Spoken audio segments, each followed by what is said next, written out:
And I have Okay, some buildings to photograph. we are live. OTNG, Season 3, Episode 2. Two. Cool. Cool. Well, welcome back, everyone. This is Nils, and we have Aaron playing Sloan Agon and Peter playing Danny Fuller. Why don't you guys go through and do a recap of the exciting season premiere?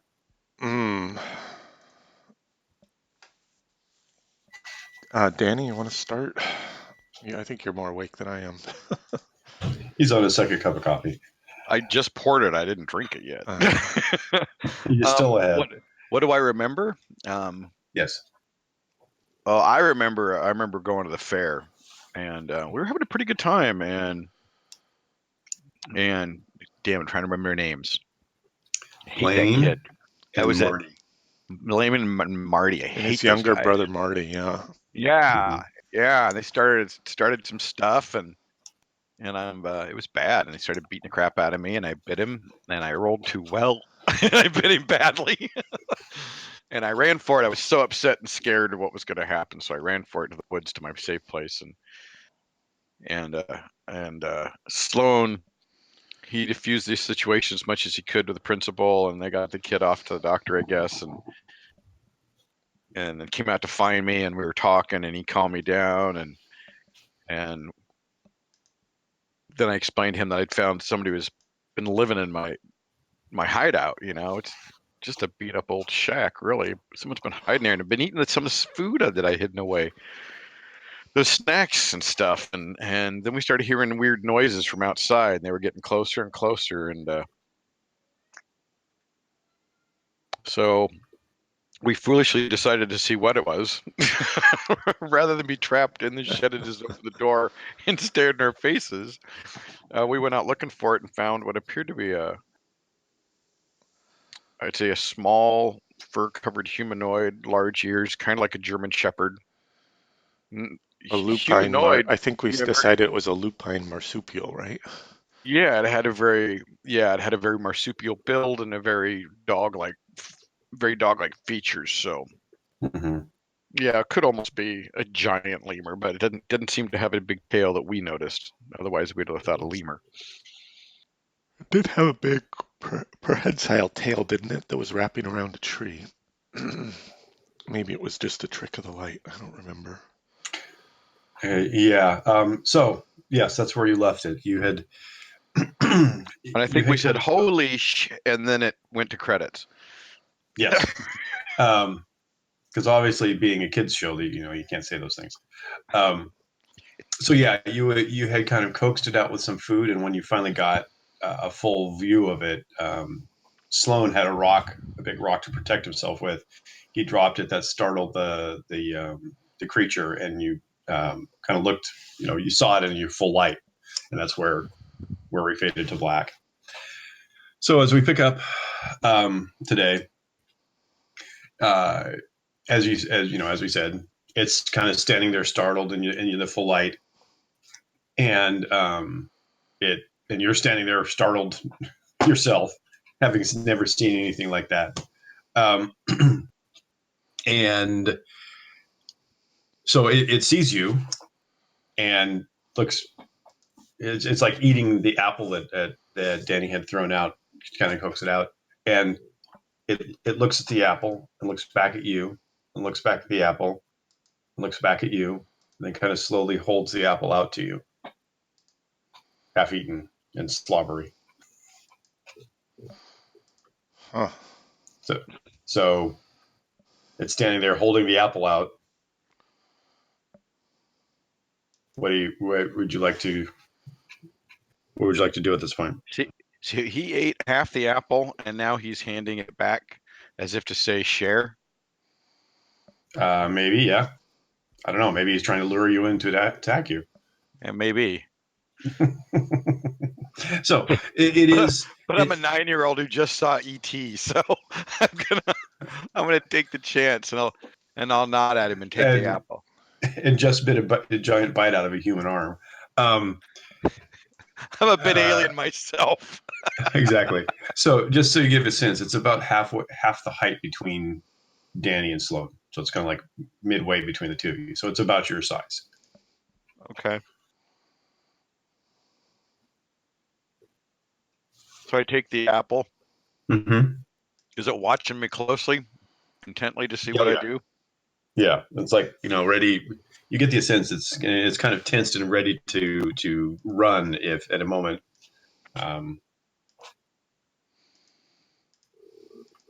If it thinks What the that. hell? I'm a kid. Yeah. I turn the apple around to the side where it seems to be less slobber and more apple, and I'll take a big bite out of it. Sloane's just watching him like wide-eyed, kind of like, Yeah, like what the What hell the are you hell are you doing? doing? Good cooties. So now as you are able to approach it and get a better view of it, you get a better sense of what it looks like. It turns out that actually it does not have a prehensile tail. It's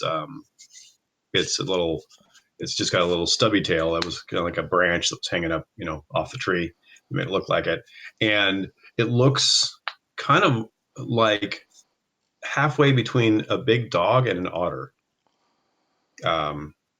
So And we know what both those animals look like living in the Pacific yes, Northwest.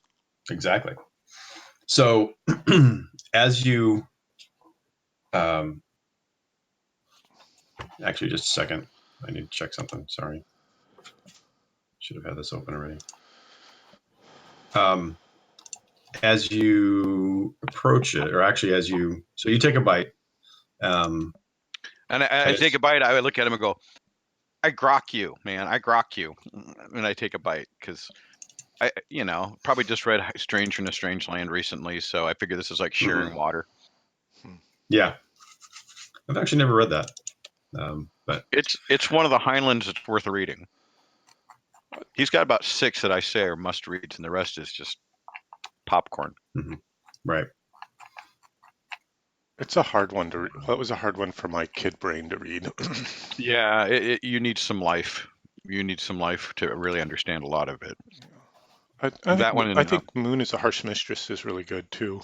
that's my favorite of his. Oh my God, cry my eyes out in that one. You're not a fan of Starship Troopers? I enjoy it. That's one of his better popcorns, but it's not a deep book. It doesn't wrestle with any of the philosophies like Stranger in a Strange Land or No Time for Love. No, to me, Time Enough for Love. Or especially Moon is a Harsh Mistress. What is it to be human? What is it to be sentient? What is it to be free? What is worth sacrificing for? What is worth mourning? Yeah. Oh, what a fucking novel. Maybe I'll have to go back to this. Sorry for the distraction. You No, got to that's read that. okay. That's okay. I think it's You got to all read it's that. all pop culturally relevant. So. Yeah, you might run into some Starship Troopers in this game. You never know. For our sake, I hope not. Yeah, exactly. So as you're kind of there grokking this creature, you adult woman steps out from behind the tree, and she's so you kind of like had no idea that she was there. She was startle you, but she says, I pick up my and rock. she Scramble back. We don't trust adults. right. She says, she like kind of makes some noises to the creature, like a kind of like a yeah, kind of a some sort of language that you obviously don't understand. Some and he kind of bows his head and takes a step back, and she steps forward and she says, Excuse me, Nils. How is she dressed, by the way? Before you go further. Okay, I was gonna get to that. She's dressed in very mismatched, kind of ill-fitting clothes, modern clothes. I mean, it's like normal clothes you would see in the town. But she has this very, very long straight silky hair, like really, really long, from what you can tell, like almost down to her butt. Um, and she's very pretty, very almost too pretty, almost kind of an otherworldly look to her. Mm. And she talks to animals. Shit, Danny's in love. So,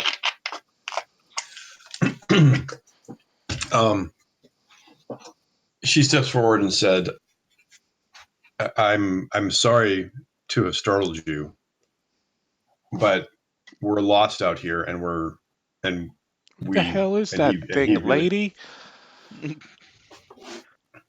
And where Dobhar, where did you come from? I'm kind of lost, and I could really use your help. If you'd be able to help me. Sure. You the one been living in my fort? No. Dobhar found it and brought the food to me, and I was just coming with him to see where he'd brought it from. I'm sorry if we intruded, and no problem. What's his name? Dobhar? Dobhar. Dobhar. Wow. Nice to meet you. I'm Danny. This is Sloan. Sloan. You can stay here. It's cool. It stays kind of warm. It's not too cold yet. I'd let you stay at my house, but I don't think you'd like it much. My dad's kind of a jerk. Well, hang on a second. Where'd you come from? There aren't any roads out here. You couldn't have broken down. It's kind of hard to explain. I'm trying to get home, but I've lost my way, and I need some help to get it back, to find it. Well, we can take you back to town. That's really easy.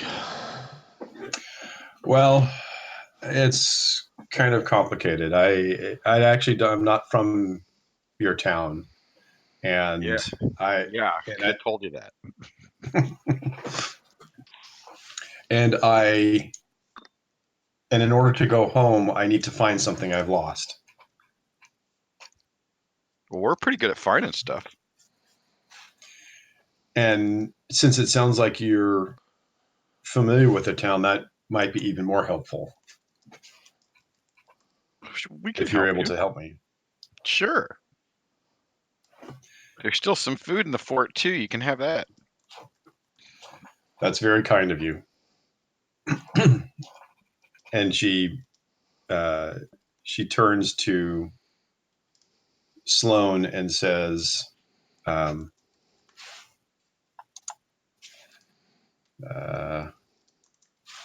I'm just checking on something here. Checking my notes. That's exactly. That's right. I'm checking my notes. We've heard that a lot. Scramble, scramble, scramble. Read. Yeah, exactly. Now we know what it really means. Now you know what it means. Do you guys ever watch the YouTube podcast Puffin Forest? No, I've never heard of it. One. I'll have to send you guys a link. It's kind of funny, but he talks about playing role-playing games. One of the things is like, I think a better run module, you don't have to really read and memorize. You should be able to glance at the pictures and get an idea of the room as the game is underway. And I hadn't read the stats of this, and oh god, these guys are fucked. There is some of that too. Certainly. Yeah, that's awesome. But it's really fun. What's the name of it? Puffin Forest. So I think what I'm going to do is I'm going to start taking show notes to post with the YouTube uploads. Oh, good idea. So, good idea. Yeah. I think we've got a few things, some of the Heinlein hits, and and I had a Good Omens quote stuck in my head when we were talking about Starship Troopers. Hope we don't meet them, and that was when Aziraphale when Aleister Crowley hands the Antichrist over to the nun. She goes, "Oh, do you think he'll remember me when he grows up?" And he says, "Pray he doesn't."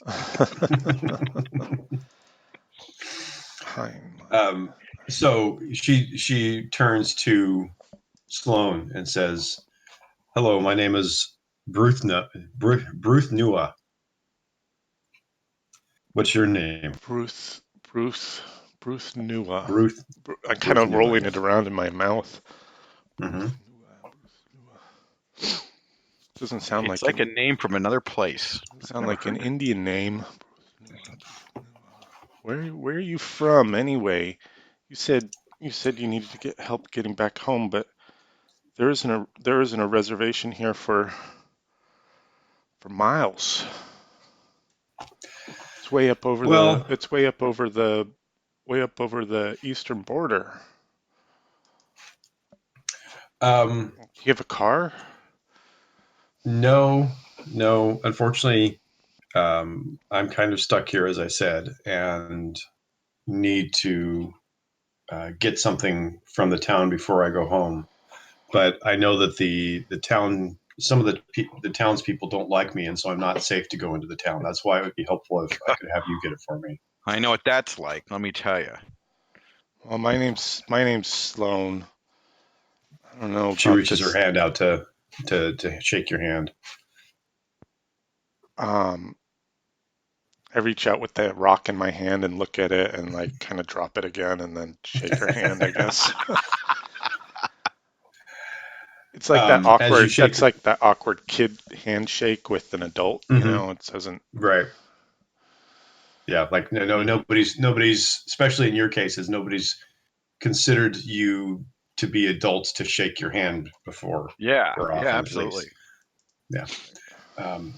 And you notice when you shake, and she turns to shake Danny's hand too, and in both cases, you notice that her hand is feeling very cool and very soft, cooler than a normal person's hand should. Hmm. So, Dubhar kind of like tugs at her her pants and kind of points over to the hut and kind of like mimes an eating motion. And she says, "Just be patient. Be patient." Poor guy's hungry. We should bring him back a burger.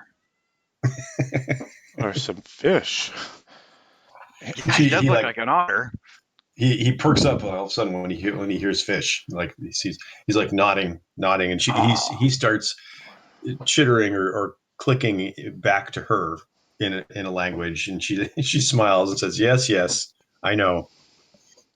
I'll Okay, be so I'm right gonna go back. in the fort I gotta let the cat out. Okay. where I keep a little of my treasures, which includes some spare change, because I'm gonna pick up some sardines or anchovies when we're in town. Okay. They're relatively inexpensive, and I know where I can get them. And you can probably get fresh ones pretty inexpensively too. Oh yeah, I keep forgetting we're a fishing town. Hell yeah! Yeah, I'm getting the guys some fish. after the one of the interesting things about the town is it's got the um, world famous fish restaurant, or seafood restaurant. So there's certainly a lot of Right. That's what's keeping what little fishing industry we have left alive. right, especially now that the logging is somewhat collapsed. Oh yeah. Some guys out there filming some science fiction movie. I don't know.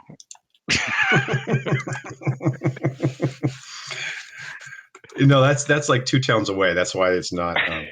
That's That's why this town doesn't get any of it. That's We right.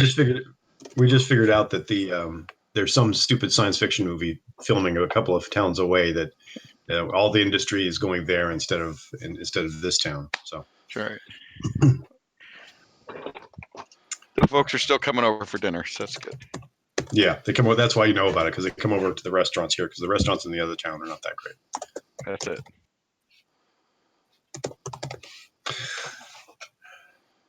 So we were kind of at the point where fish was mentioned. Dobhar is quite excited about that, and she had asked for your help to retrieve something that from the town that she's not comfortable with going into the town for. Cool. What are you looking for? Do you know someone named McCormick? Is that Oh man. the Dewey? Is that the fishing captain? I don't remember when we did our Yeah, setup. there was the rumor that Old Man McCormick was raising great white sharks. That's right. Oh, now okay. I Out thought no, past Seal McCormick was Rock. Yeah. that was. I was thinking McCormick was the bully's name. No, that was whatever the Whatever it wasn't. Christmas Story name was. Start Farkas. Farkas. Scott. Farkas. Farkas, I think. Yeah. Farkas. Scott Farkas. Yellow eyes. Fargus. I FAR. swear. Yellow eyes. Marty and Blaine Fargus. Is that right? It's almost time Yeah. to watch that again. Yeah, it is. That'll be all over TV soon enough. Mm-hmm. I just watched it on DVD. I don't think I have TV on anymore.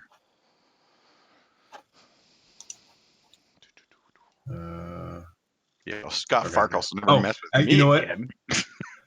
Also, Actually, looking at the Wikipedia entry, it's actually his first name is Scut, Scut, in the movie. Scott. Scut Farkas. But anyway, so yeah, Marty and Blaine Farkas are the two brothers that you ran in. But so she asks, do you know someone named McCormick? Yeah, we know where Old Man McCormick lives. Well, he's taken something of mine, a family heirloom that I need before I can return back home. And if you can get it for me, that would be a huge help. Oh, the Otherwise, sharks are just a cover. Otherwise, I'm stuck here until I can get it. I wouldn't want to, and I can't return home without it. Well, what is it? Can we pick it up?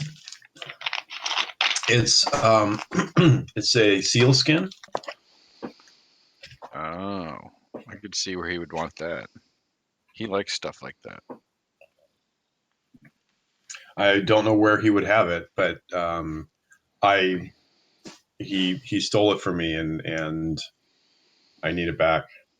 Is it a special color? I mean, does it stand out if there's other seal skins around? Because old Man McCormick's house is full of stuff. It's got like fish on the walls and all kinds of stuff.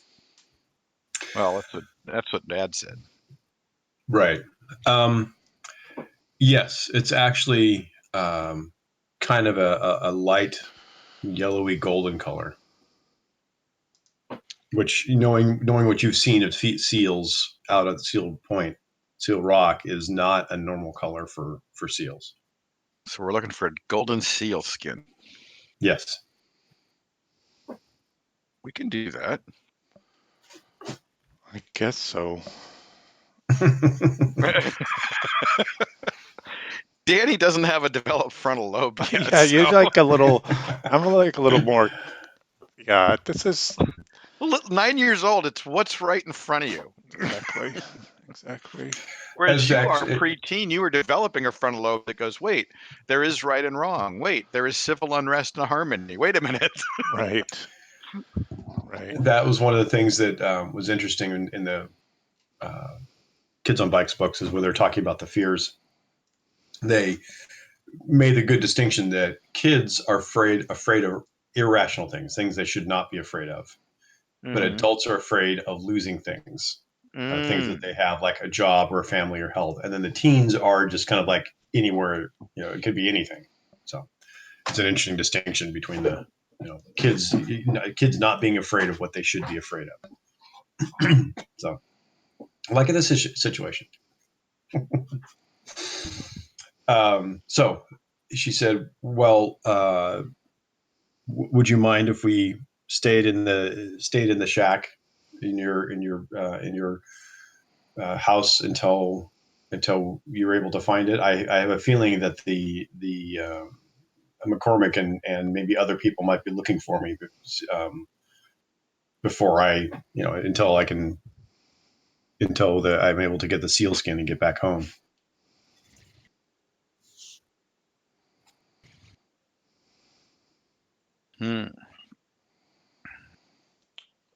Well, where else are you gonna stay? Well, I've just Dobhar and I have just been kind of staying in the woods, In a tent? but it would be nice to have a place to, uh, a place to be out of the rain. I don't. I'm. My fort's nice and dry. It's Mhm. even got a little fireplace and a can of Sterno. Ah, it And sounds like you're prepared. It's got waterproof matches. Yeah, I stay the night out here all the time because, well, I just like it out here. It's more peaceful than at home. The house is full of people and stuff.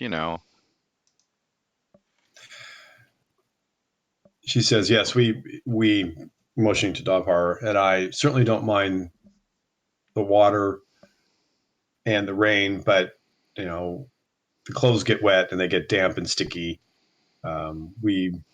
We enjoy staying outside too, but when it does rain, it does get a little bit soggy." Yeah. Wait. Where's my character sheet?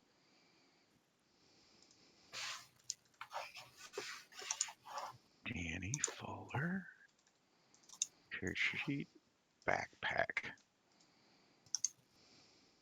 Here it is. Carrying Waterproof manchos, matches. okay. Can of Sterno rain poncho. I give her my rain poncho with a can of Sterno and a waterproof matches. Oh, okay. She says, "Thank you so much. That's very kind of you. You've already been too kind." I need to erase these, right? Because they're Yeah, no longer my backpack. I got to remember to replace them. right.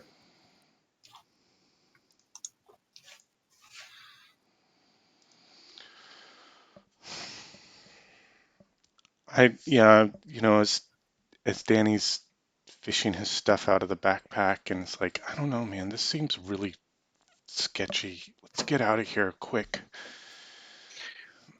Yeah, well, we're gonna go over to Old Man McCormick's house and check it out. So just to remind you, this is now getting late on a Friday night because we started Oh, we got to go with the home. Friday night carnival. So tomorrow I'm going to go check out Old Man McCormick's house. okay, she says, "Thank you so much. That will I can't thank you enough.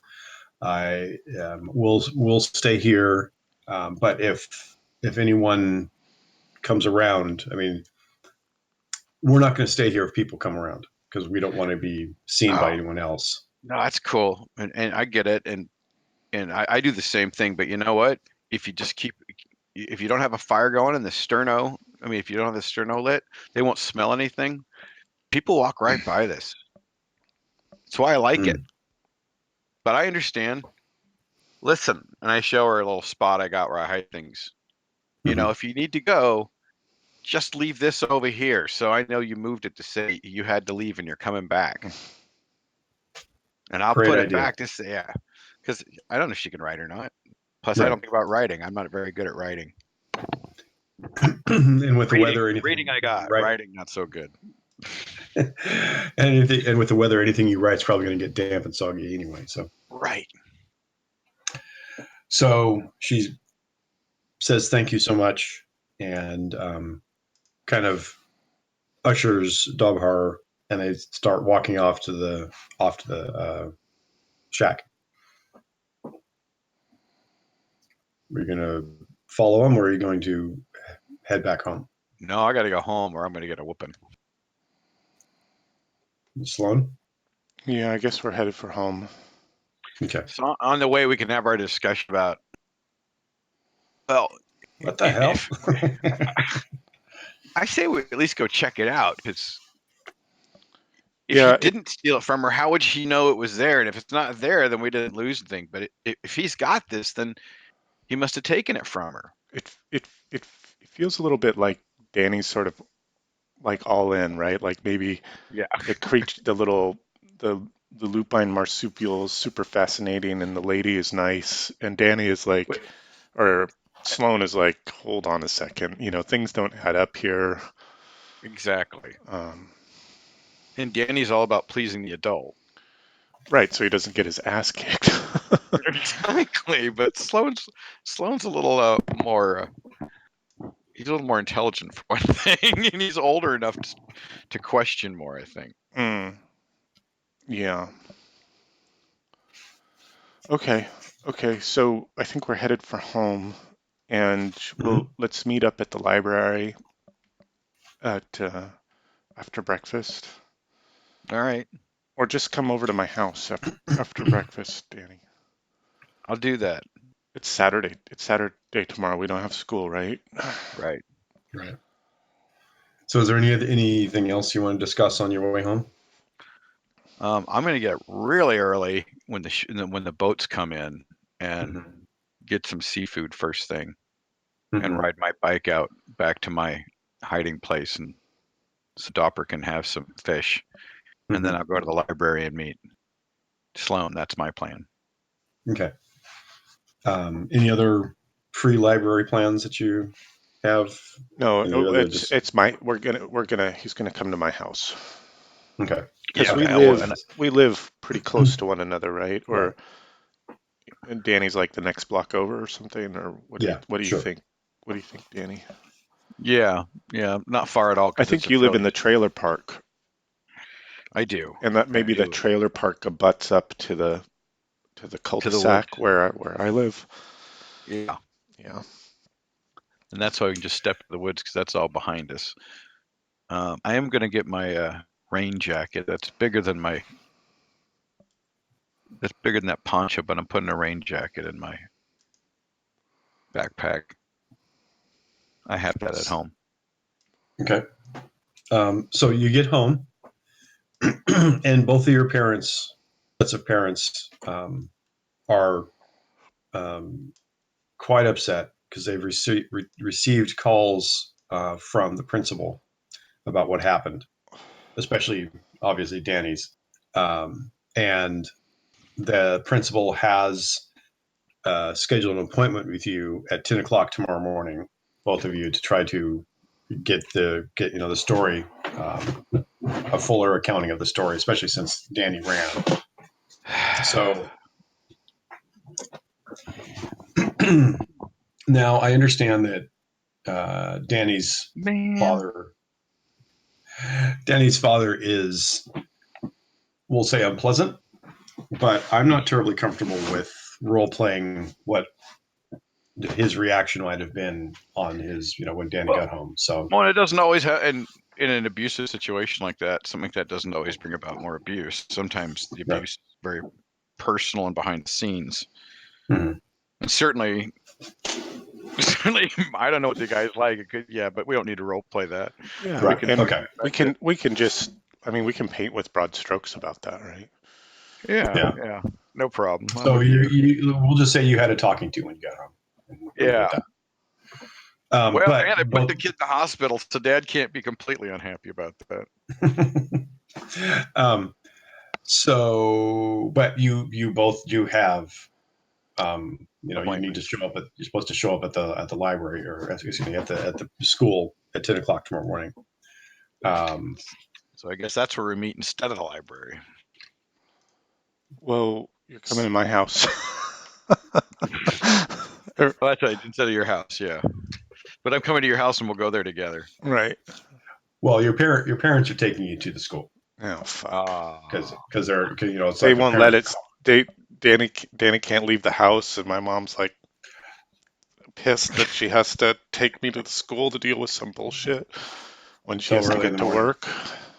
right. So the plan is that you will be going with them, and so like by 9 o'clock you need to be up and getting ready. Now, if you want to do something different, let me know. Yeah, I want to get up at dawn, ride my bike down to the pier when the boats are coming in, buy as many of the cheap fish as I can with what money I have, ride my bike up to the hiding place, and then be back home before 9. Okay. So what are you guys doing? I'm drawing a You map of like? the town. Oh, okay, great, cool. I just didn't understand what it was. Looks like you're drawing Playing stick figures. hangman. Yeah, exactly. So I need you to make That's the cul-de-sac we live on. I live on. right. Danny, I need you to make a roll to get out of the house undetected. And let's make a Morning. Just a second, guys. Ow. Yeah, Grace says good morning. Just a moment. Why isn't Grace playing this game? Because she lives it. It's like when I was younger, I was talking about one of the war games I was playing to my dad because he was asking, well, what is this stuff like? And I said, you got to play it. He goes, why? It's what I did for a living. Right, right. Oh, well, okay, I can see that. Okay, I'm back. So let's have you make a brains roll. Difficulty of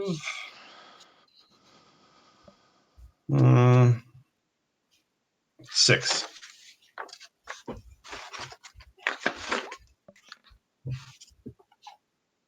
Yes. Your brains is 10. Oh, I'm sorry. Okay, I was seeing the die 20 that you'd rolled earlier. Never mind. Okay. So Oh, yeah, yes, yeah. you make it. I just rolled a 6 on a D10. Yep. Okay. Got it. Okay. So you're able to get out and you're able to get the fish.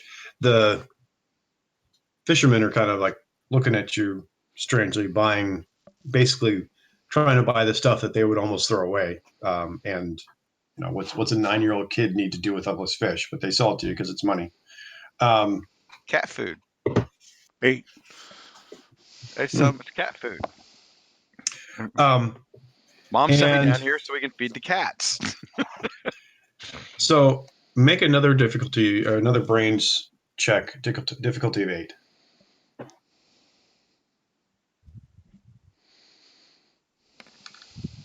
Wow. Man, okay. So you, as you're down there, you see Old Man McCormick, and you see him coming in with his boat, and and you know, and so it's just that you notice and you recognize where his boat is. You can Sure. you know, if you in the future make if a you note. need to, if you need to find his boat, you can, because you see the name on it. What's the name of his boat? Sally Ann. What is it? The Sally Ann. Sally Ann. Okay. So no one knows why, because he's never had a woman in his life that anybody in memory, living He's not memory, married. knew of. He's like a chronic bachelor kind of situation. Right. Yeah, doesn't even have visitors. So you're able to do your errand, Mercy. You get back out to your shack, and you don't. There's nobody. You look in the spot that you to see if the secret item has moved there, and it's not. But you also don't hear or see any activity in the hut. That's fine. They're probably being careful, but I'll leave it in a safe spot. It's all wrapped up.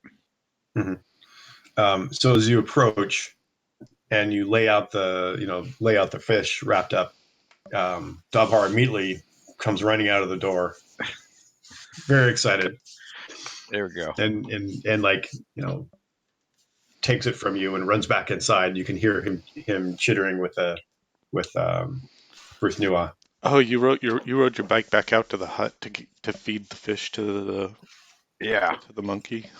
Yeah, it's just barely dawn. So, and I'm gonna come back so I'm home before. Oh, sneaking out and sneaking in. Yeah. Yeah, it's true. Yeah, good point. So now roll again. Another difficulty of, I'll say this time 7, because people are starting to wake up in the house now. Brains again. Okay, come on. Okay. Wait, no, I'm gonna burn it. I'm burning an adversity. Well, you would need to add 1 for each additional point, unless you have some sort of 6. Unless you have some sort of special ability. There's some things that allow you to like burn 2 for 1 kind of thing. I don't have anything cool like that. So I get caught coming back in. But I'm gonna play it off like they caught me trying to leave. Oh. Okay. So yeah, your mom catches you. Or actually, all your siblings are younger, right? Yeah.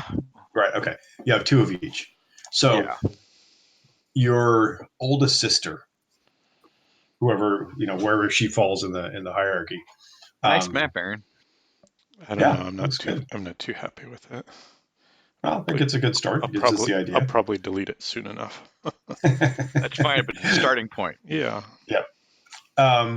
So your oldest sister catches you as you're trying to climb in through the bathroom window, because that's the window's the one that faces the garage and not out towards the front of the house. Right, and you climb down on the garbage can. Right, and she was like starting to come into the bathroom to use it as she got up. She says, "Danny, what are you doing? Don't you ever knock." Why do I need to knock for you to climb out the window? Mom and Dad said you needed to be home. Why are you trying to sneak out? I didn't want to deal with it, all right? Fine. I come back in. And I go back to my room. So she Saturday, kind of we go watch cartoons. Right. Yeah. Oh man. Do you remember the preview special that for the Saturday morning cartoon new seasons? Yes.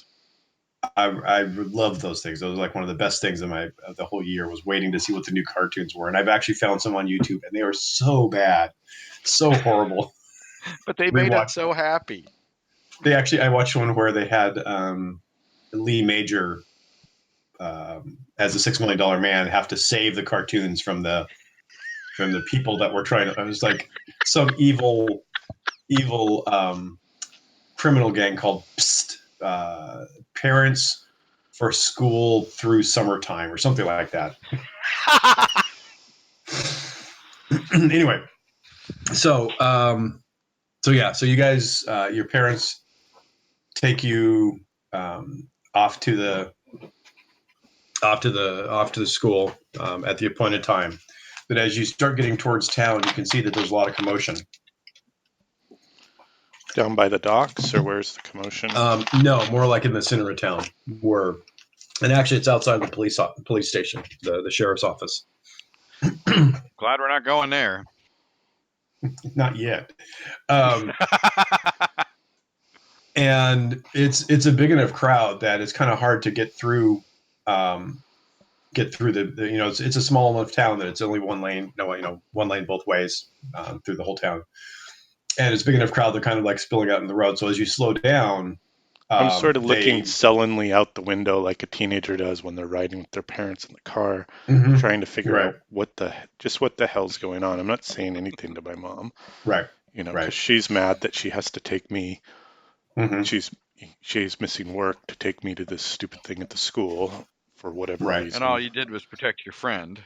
Right. She doesn't want to hear it, She just wants to get it over with. She's actually going to leave me at the school and go on to work. Exactly. You have to get home. So actually, obviously you guys are coming slightly separately. It's not like you're right after each other, but as each of your cars passes, someone there waves your car down, and you pull over, and they say, an adult in the town comes and talks to your parents, and they say, we've got another person missing in the area. They're asking that all the townspeople help search for him. Another one of these dang city people came out here and got lost, like we just had a few months ago, and we want to try to find him so we don't get any bad press about the town. And my mom just rolls up the window, muttering, "I don't have time for this." Well, this happens. This happens, somewhat frequently, way too often, and it's become almost a regular thing. And the understanding is that when something like this happens for the betterment of the town, all business stops. So she's, she knows that she doesn't want to do it, but she's not going to get in trouble with her work for going out to help search. Yeah, but she's not going to get paid either. Right. True. Yeah, there is that. That's huge. Yeah. So, and actually the principal is there. You see him, or sooner or later you see him in the crowd, and he comes over and talks to each of your parents and said, well, we'll need to reschedule our meeting, obviously, because we need to take care of this missing person first. And then we'll talk to some other, maybe next when school starts up again. It's not like I'm going to do it again. It's not like it's not like Blaine Farkas is going to come and attack you again. He better I not. guarantee he will not. I'm that crazy 9-year-old kid. Yeah, werewolf boy. That's it. Oh, great. So they're now I'm all worried about Dopper and the girl. I can't remember her name. I'm 9. Bruce Nua. Bruce Nua. Yeah, I'm going to call her Bruce. Bruce, yeah. I'm worried about Bruce and Dopper. Yeah. Because whatever's out there might be getting them. Whereas Sloane's smart enough to go, they might be eating city people. So your parents and you gather around the police station, and God, they're handing that's out. where her clothes came from. It's why they're mismatched. Oh shit! What? From the people that she's eaten. From various victims. Well, Danny's not thinking that way. Danny's not thinking that way. She's a nice lady with a cute animal. Those kinds of folk don't do harm. Right. Hold on, guys. I gotta clear my throat. Let me get to not deafening. So I got to remember to photograph buildings today. I got 2 warehouses to photograph because they look so pretty with their windows in. Nice. I can't wait to see them. Yeah, I put my little dwarf in front of them. Okay, I survived. Excellent. So, they start passing out photocopied description, and they, each of the parents takes a sheet, and then and some of the deputies are starting to pass out whistles. So every so often, so that if something's found, they can blow a whistle, and they'll call the sound will call people from around when they find something. And then the sheriff's making kind of breaking up towns, and actually this has become such a common thing that it's pretty well regimented. The search parties are broken into blocks. Like if you're on this block, you're one search party. If you're on this block, you're on another search party, and they and each block has already been assigned an area to search, and so it's very, very well organized. And my fort is in our search area. Yeah, which is how I found it which I found it over a year and a half ago. Search, and that's why whenever we have to search, I just go there and say I find nothing because there's nothing to find there. It's my place, but that keeps people out of it. Right? Yeah, very good, very good. And so the sheriff's saying, "Well, guys, everyone, sorry to get you up so early on a Saturday morning, but it's happened again. Let's do the search, and we'll try to find. Hopefully, we can find people fast, and people can get back to their days, their Saturdays." And Old Man McCormick wanted to say a few words first, and he steps up onto the steps of the police station and says, and he not only from him being a hermit, not a hermit, excuse me, solitary fisherman, but he also, just the way he kind of looks and he carries himself and his personalities, at least for little kids, for young kids, is kind of scary. I mean, he's kind of gruff and grizzled, and that's why all the weird rumors get started. Exactly. Yeah. So he says, "Well, everybody, I'm looking for a young lady. She had chartered my boat for me to take her out to go do whale watching, and she didn't show up today.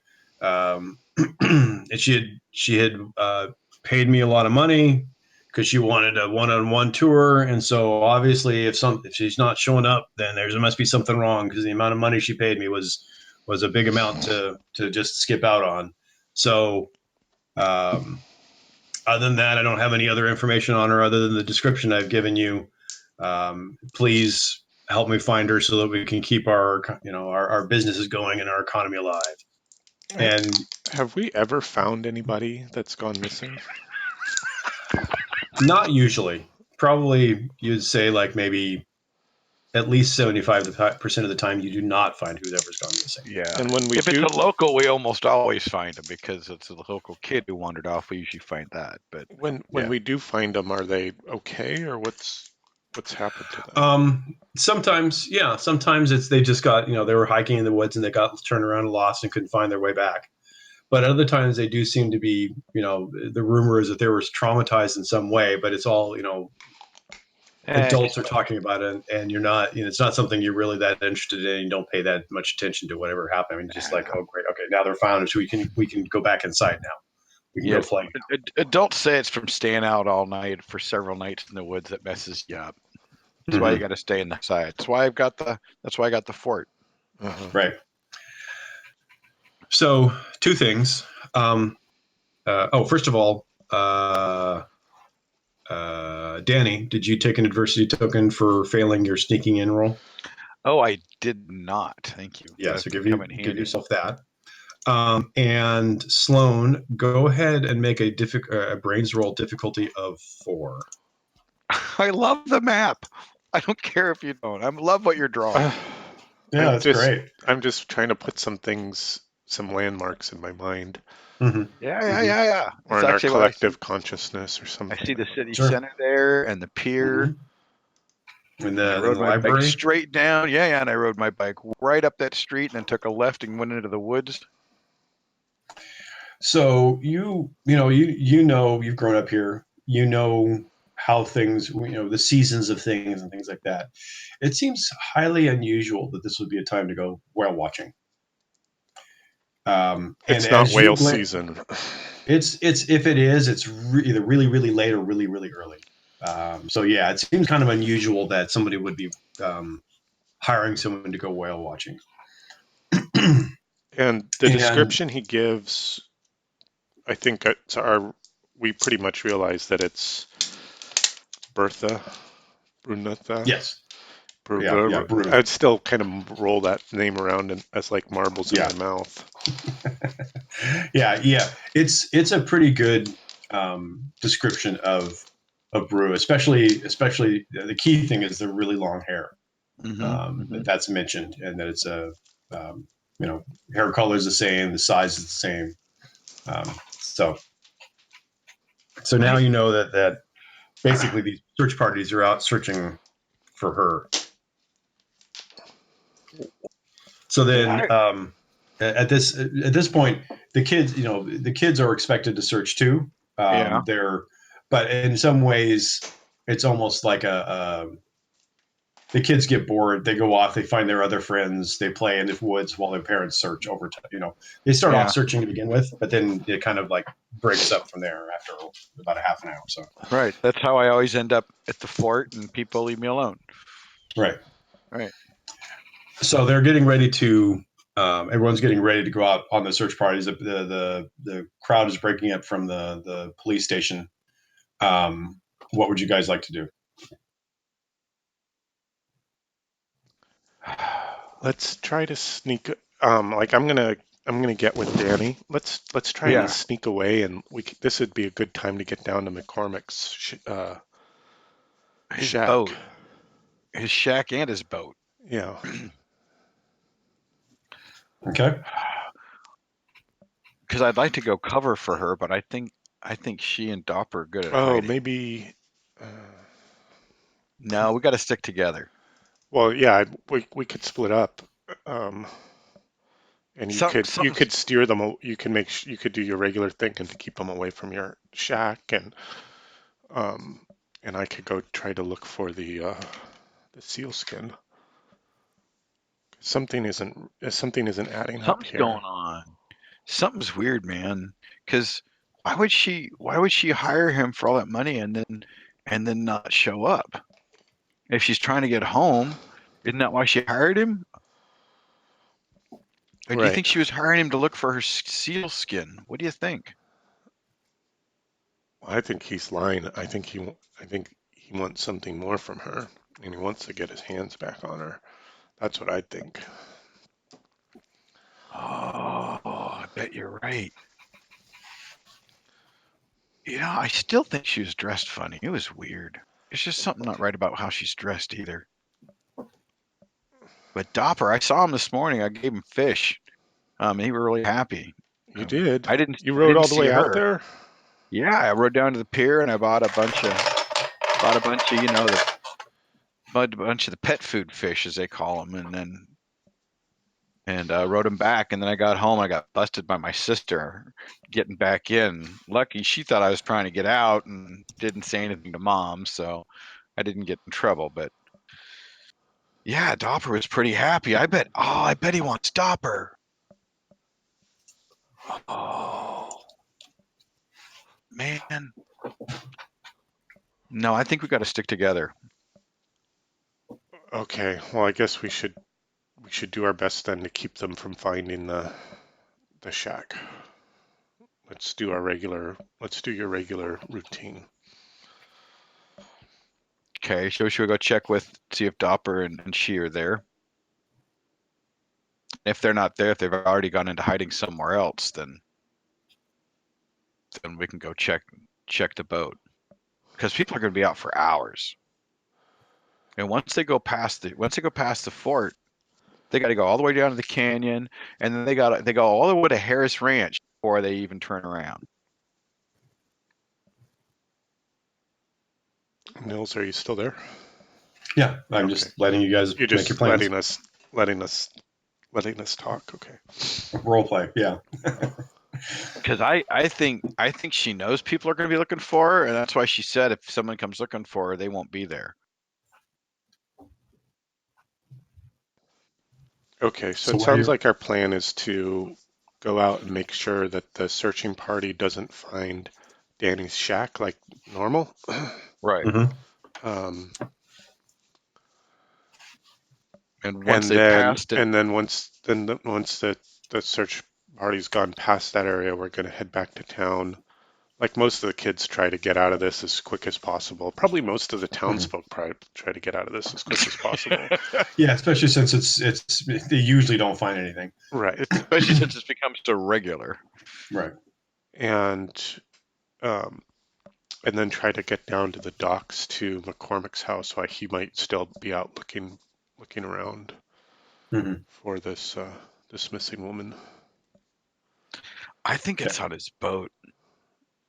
Yeah, or in his shack on the pier, right? Yeah, I say we check the shack first. But I think she's looking for it. I think that's why she hired him. So it sounds like your plan is you're going to go out to the shack first to try to warn them, and then double back and go check out McCormick's. Yeah, warn them, and if we can, hide them in the shack while people go by and go, yeah, we've checked this area, nothing here, and wait until people are long past. Right. Okay. So you head out with the search parties. You're able to walk kind of quickly and get ahead of the rest of the search party and get to the shack. Nobody has come through this area yet, so they're still in the shack when you find them. And as you start to approach the shack, Dobher runs out with the empty wrappings of the fish and like presents it to you and like shakes it at you. Yeah, I'll get you more soon. I take it and I fold it all up so there's no trash or anything showing. And I point back to the hut. Got to go hide. Yeah, I'm good at hiding here.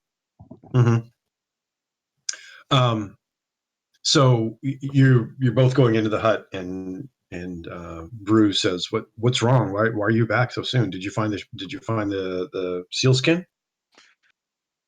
No, we explained the situation to her and what's going on and how people are on the search that and how this happens. That McCormick is got a search party out looking for her because apparently she's gone missing and he wants to find her. And this happens often enough that we know how to hide the place they're in right now. And they can stay here while the party goes past, and then we want to go look for the sealskin. Right. Okay. She says, when you tell her about McCormick effectively organizing the search, she looks kind of surprised, and then is also weird because he never does this. Right. Um, and then she starts looking kind of angry, and I'm not surprised that this is happening, especially since he's already taken the seal skin, and so she talks and chitters to Dobher for a bit, and they kind of like talk back and forth, and they say, okay, we'll stay here.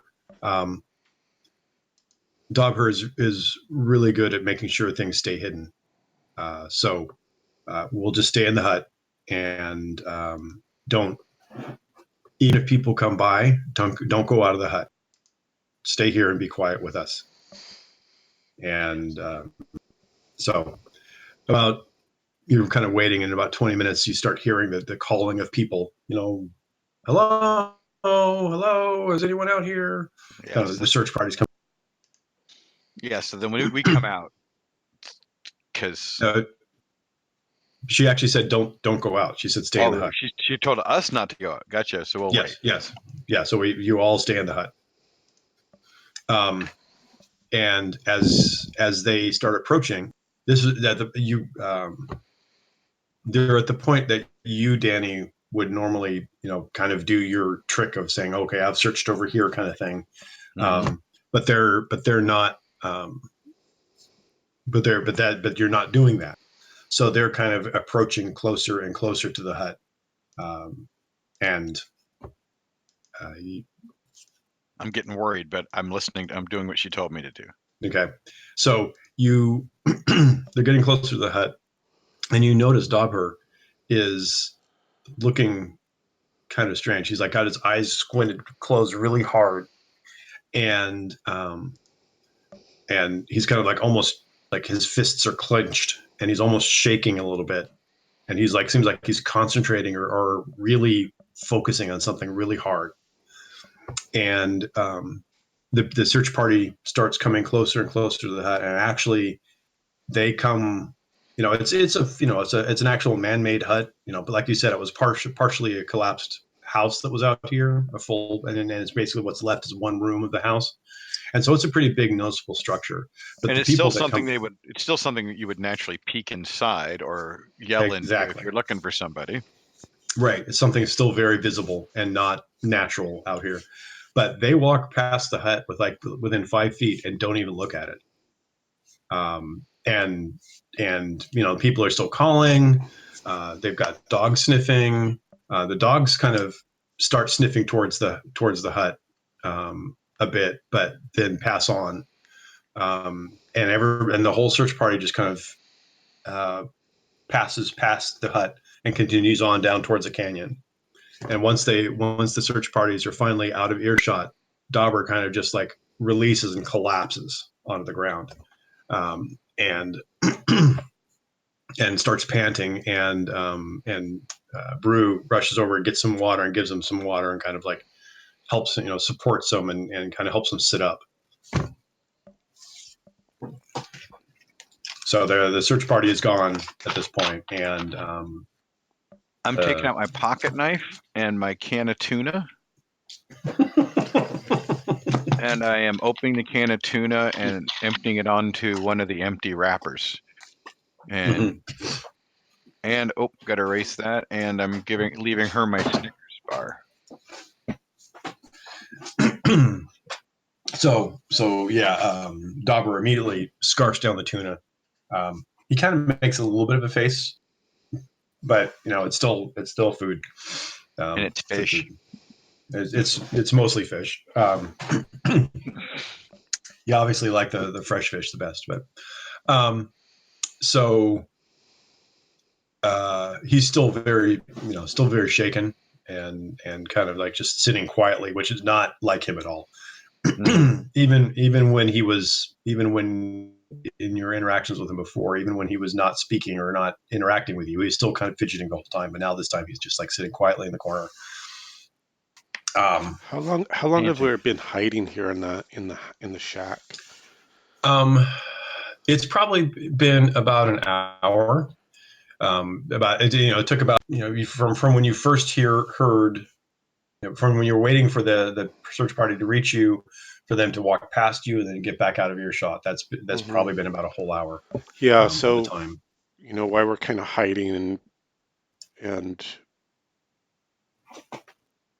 Sloane's feeling like he's being forced to be quiet, stay in here, and I just pull out my sketchbook and start drawing a picture of Dauber, Mm-hmm. the dog otter, dog. What's his name? Dopper. Dopper. Sorry. Dobhar. Dobpar. Dobhar. Gotcha. Dobhar.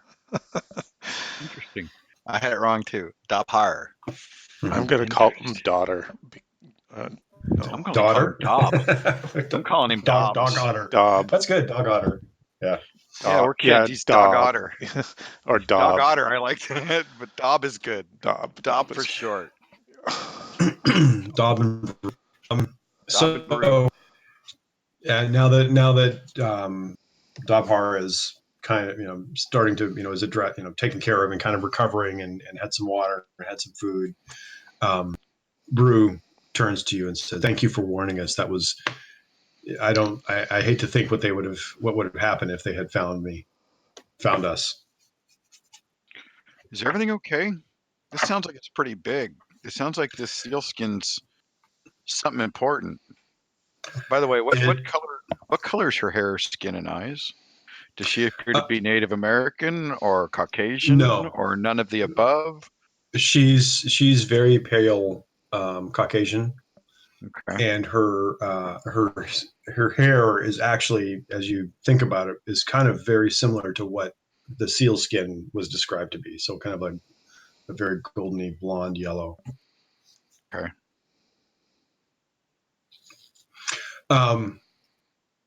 She says yes. The heirloom is I'm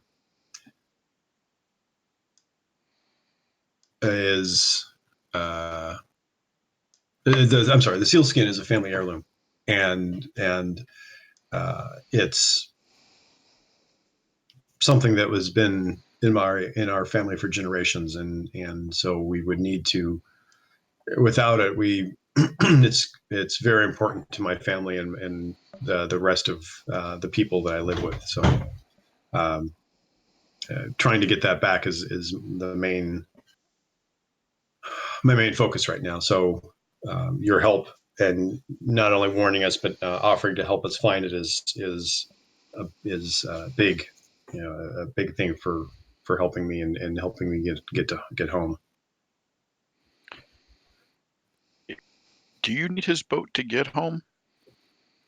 No, he was lying. That I did not hire him at all. That's just a ruse of his to try as a way to justify trying to get people to help find me. Well, why does he want to find you? It's complicated, but he's trying to prevent me from getting home, and I prefer not to say more than that. I don't want to get you more mixed up in this than you already are. Okay. I seem pretty mixed up already, but all right. I think this sealskin does something really good for him. I think it's something more than just pretty. Mm-hmm. Because I don't think this is a sealskin you hang on the wall. I think he took this because he wants it for a reason to make money. Because that's all Mr. McCormick's always about. It's always the economy. It's always the economy. And I think it means his economy, whatever the economy is. That's awesome. Well, let's get down to the docks while all the adults are still I agree. doing the So search. I left her with my Snickers bar and I gave him my tuna. My backpack's getting lighter. Well, since you were both home, you could have restocked it if you wanted with things. Well, that's why I put a raincoat in because I gave up my poncho. Right. Okay. So you head back to town, And you're able to, you being kids, you kind of know the ins and outs and the sneaky ways of the around the town and things like that. So you're able to so McCormick's shack is close to the pier, but it's not on the pier. It's like Sure. maybe one block up from the pier. We'll Where would start you like there. to go? We'll Okay. start there and work our way towards the pier. Okay. I personally think it's on his boat. I'm a 9-year-old, so I think there's something magic going on because of Dobbs. I mean, that's got me convinced there's magic, and there's something magic about her. And that's why I asked if she needed a boat to get home, because my first thought was, is she's like a Native American princess that can change shape, and she needs that skin, Oh. so she can change shape and swim home. I'm a 9-year-old. And yeah, I'm sort of starting to come around to that way of thinking, that maybe she's some kind of spirit animal because Dob is like some kind of spirit otter, and this is, you know, and why would McCormick be trying to capture her other than use her magic? And it's Yeah. Or we're having this conversation as we're headed right, down too. right, Yeah. right. Mhm. Or she wears a lot of different clothes. Mhm. I wonder if somehow there's something about those missing people. Maybe she finds them. Maybe she makes them missing. I don't know. Maybe she eats them. Yeah, well, she ate. I left her a Snickers bar, but she didn't eat the fish. Well, I don't know if she ate the fish. She didn't eat the tuna, but Dopper was pretty tired. Maybe she's just letting him have all of it. I don't know. Right. Maybe she's an alien. Maybe they're from another planet, but you think they'd have a silver suit and a ray And gun. They green didn't have any skin. and green skin. She's not green. Yeah, something isn't adding up. No, and I feel bad to say this because he's a local and all, but I don't trust old man McCormick. Who Why is it I trust does? a stranger more than old man McCormick? But like you said, who does? My mom says he never tips.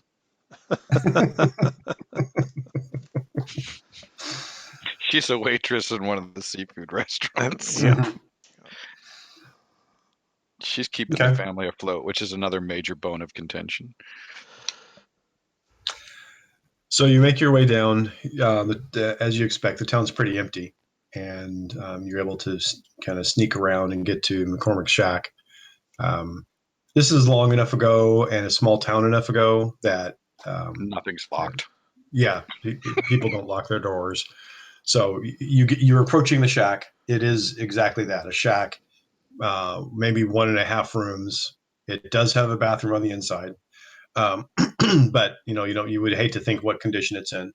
And it looks exactly like an old crusty old captain's shack would look like. Crusty. Exactly. Sloan, what are some of the unique things that are that you see about the shack? Well, like inside the shack, like almost forming like a curtain through the front door is Mm-hmm. like our like hanging fishing nets. Mm-hmm. And there's like a little writing desk beside Mm-hmm. his bed, like in the main room there. Bottle of Mm-hmm. whiskey on the desk. Mm-hmm. Uh, and a Dan. and and like a weird brass statue sculpture of like that Mm-hmm. sits on the writing desk of a mermaid. Mm-hmm. Um, Danny, what do you see that's unusual or of note in that is not a seal skin yet that you see in the shack or Yeah, around the shack? it's safe to assume that's not part of not part of Right. my option to describe. No. Mm-hmm. Well, I noticed the light because this is Pacific Northwest, and this is his old building. It's been here probably 100 years, and was not well built to start with, and it's practically leaning against one of the redwoods next to it, and the light is just so green from all the ferns that just cover everything, and so the light just comes through green no matter what direction it's coming from, and so everything has a weird green cast to it, which is already making it unearthly to a 9-year-old. So I'm already sensing it's very eerie, and it's still, it's quiet. You know, there should be a lot of little noises around. Yeah, that's actually a very good description of the lighting. Because there's a slight, there's breeze or wind coming off the water, out the ocean, and it's making the ferns move. So when you're in there, the light kind of shifts around, and it seems like you're underwater. I would say it's almost like being underwater. Yeah, exactly. Yeah, there's freaking fish hanging everywhere. What the hell? Yeah, it's like he's kept some of the more unique fish that he's caught, and almost like model airplanes up in this rafters. These fish are hanging, and there's the mermaid statue and the extra side business at taxidermying the fish that are caught on the right, like trophies. Rent his boat. Right. Yeah. You rent his boat, and for X amount more, he'll even taxidermy or catch. Right. But these are weird looking fish. I mean, some of them are normal. They're just big versions, but some of them do look like not things that you normally see, or freaking lanternfish. Those things come from the deepest parts of the ocean.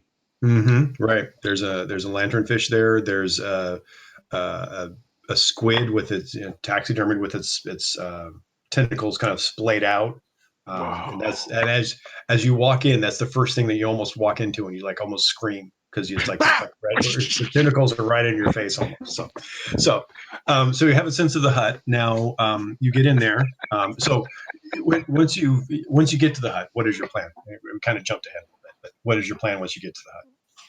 I think we're just going to search around for golden sealskin. Are you both searching, or are you? Yes. Yeah. Yes. Okay. But keeping an eye out for anybody coming back or anybody there. Right. Okay. So it's a small hut, and other than all the crazy fish and fishing stuff, you search around. Actually, let's make you. Let's have you both make a brains roll. Let's see here.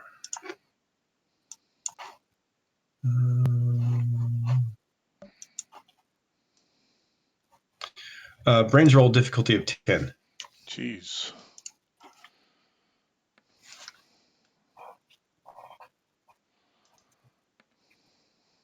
Oh, not even close. Good news is I get an adversity. Good news. Yeah. You both get adversity tokens. Yep. So you're searching around. You. A lot of fish, but nothing mammal. Yeah, and you look through his desk. You look through his bedding. You look through his piles of fishing tackle, that kind of stuff. Look on the walls. Look on the walls and things like that. And draped over the couch, whatever, It's yeah, you look at the throw rug. Because we've seen plenty of sealskins. Yeah, we've grown up seeing sealskins. Right. You certainly would recognize one if you saw it, and you'd certainly recognize this one because it's unusual. The golden one, right? Yeah. Okay. So you're not able to find anything at this point. I bet it's on his boat. I bet it's magic. I bet it helps him with his catch.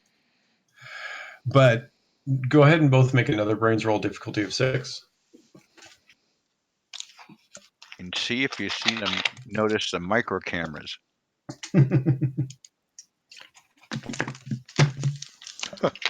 Okay. I have enough adversity tokens to make that a success. Do you really? Holy smokes! You've been saving them up. Well, I've been fucking up too. So I'm going to make that a success by burning all 4 of my adversities. Okay. And Aaron gets another adversity token. Now, one thing I forgot to mention, and as of yet, I don't think we've had a roll like this. do we have? But there are two different types of skill checks. There's a planned action and a snap decision. Planned action is when you have enough time and you're not pressed or stressed or under any kind of pressure, that you're able to calmly and logically or whatever do whatever you're trying to do. That's right. At that point, what you can do is you can take half of your skill die. So in your case, like for example, brains, you take half of 10, since you both have die 10s, which would be a 5. And if you're able to, if that succeeds, if that meets the requirement, then you can automatically succeed. You don't have to roll. Can we spend adversity tokens on that kind of stuff? On the plan decision? No, I don't think so. I'd have to check the book, but I don't think so. Because this is kind of like a, I'll check later. But what we've been doing is called is the snap decision, where either your roll is the difficulty is higher than half whatever you would roll, the die roll, or there's some stress on the situation that it's not something you can slowly do. So, and under this situation, even though no one's there, you are kind of like keeping an eye out for things, and you are kind of stressed because you don't want to get caught and that kind of thing. So, as we go forward, let's help me to remember that if there's a condition where you do have time to do things under without being rushed, then you might be able to just have an automatic success depending on the skills that you need, the skill check needed. So you basically search the whole search the HUD as best as you can, and you've not found anything at this point. So even changing my 2 to a success doesn't do it? Oh, I'm sorry. You're right. I'm sorry. I forgot. Right. I'd forgotten you'd done that. So what you do notice is it's a big spin to find nothing. It was. Yeah. You do notice that the mermaid statue looks really weird. Actually, when you look at it, it's not really what you thought was. You just assumed it was a mermaid because you've seen all the gift stores sell mermaid statues, and there's the town plays up local rumors about mermaids out there with the seals and that kind of thing, just as a way to seaside town. Yeah, exactly. Sell more knickknacks. But this one actually doesn't look like any of the mermaid statues that you've seen. It's instead of having a human upper half, the whole thing kind of looks like a humanoid fish. It's in that it's got arms and legs. It's has fins on its back, and its head is a humanoid head, but it's got really big round eyes, like the big fish eyes, and a tiny nose. Yes, and it's as more you of pick a it up, stretched face than the nose. As you pick it up, it's really heavy, much heavier than you would have expected it to be, and you notice that actually it's what you thought was the tail of the mermaid actually was just kind of like a sea wave supporting this thing, and it has bipedal legs. So, look at this thing. And it's done. The workman's the craftsmanship is incredible. It's way beyond anything that they sell in the gift shops, and way beyond anything you've actually ever seen. It's like so finely detailed. Can I tell if it's cast or it would have to be cast? Yeah, it's a bronze, right? No, it's not bronze. It's not hollow either. It's really, really heavy. Normally these things would probably maybe even be ceramic, but this is certainly metal. It seems solid, and it seems it's not of it. It's actually bright yellow. It's not of a bronze or a brass color, and you're. It's the same color as my mom's wedding ring. Yes, it is actually. And it's still 12-karat gold. It's a little brighter. Yeah, relatively bright. And then on the bottom of it, you notice there's some symbols that don't look like any kind of. They kind of do look like a language because it's written in an ordered, in lines, but it's not any kind of language you've you've even seen before. I'm gonna try to take a rubbing of the of the Yeah, the words. of the That's a great idea. Okay. And while he's doing something that focused, I'm going to start keeping an eye out for because we've made a good search, and now I'm just being super cautious about anybody coming near while he's either drawing or doing rubbing or whatever he's doing. Right. Good idea. So you're able to quickly, with your art supplies that you have with you, do a very good rubbing of the symbols on the bottom, and being from the northern coast, and the Russian influence there, you have seen some in history classes and things like that. You've seen written Russian. It's not even Russian. It's not anything like any kind of symbols you've ever seen in anything, even like mathematics or any kind of language or anything like that. So it's very. It's not even Cherokee, which our weird English teacher we love so dearly made us all learn. Mm-hmm. Yeah. Right, or whatever local indigenous people. Well, Cherokee was, I think, the only one that was given a written. Oh, right. That's right. Written language was created for it by the Cherokee. I can't remember his name now. Mm-hmm. So, why am I making this rubbing? Are the physical character? I'm starting to think that the physical characteristics of the statue are very much like the physical characteristics of the woman at the hut brew. Well, it's human, and it's. But that's really the only. You broke up there. You said she, and then went. Boom. That's the first time you broke up in the game so far. That seemed more like latency than anything else. Not a microphone problem. Yeah. Well, yeah. Let me know if it starts getting worse.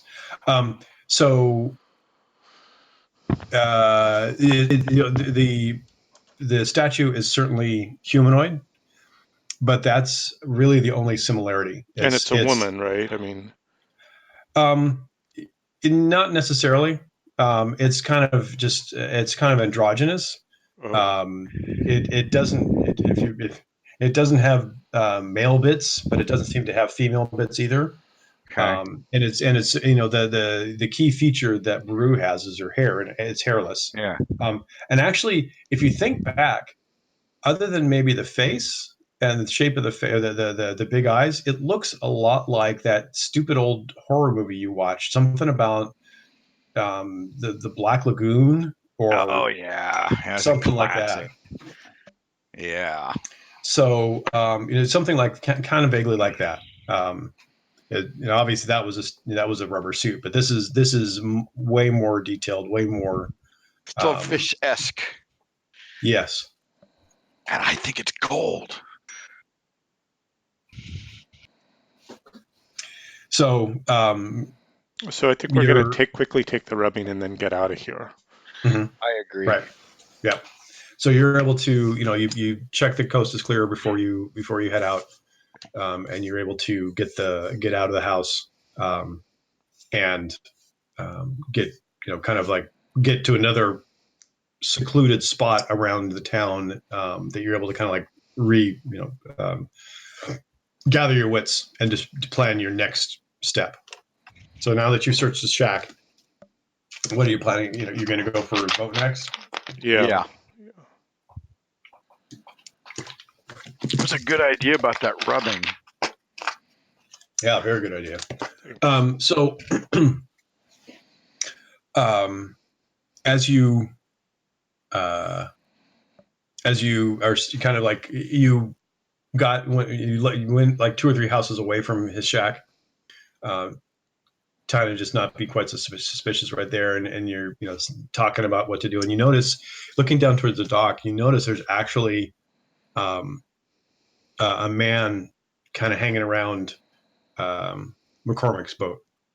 He's not moving. He's just kind of sitting there smoking a cigarette, just watching the sea or watching the seagulls, and just kind of hanging out there.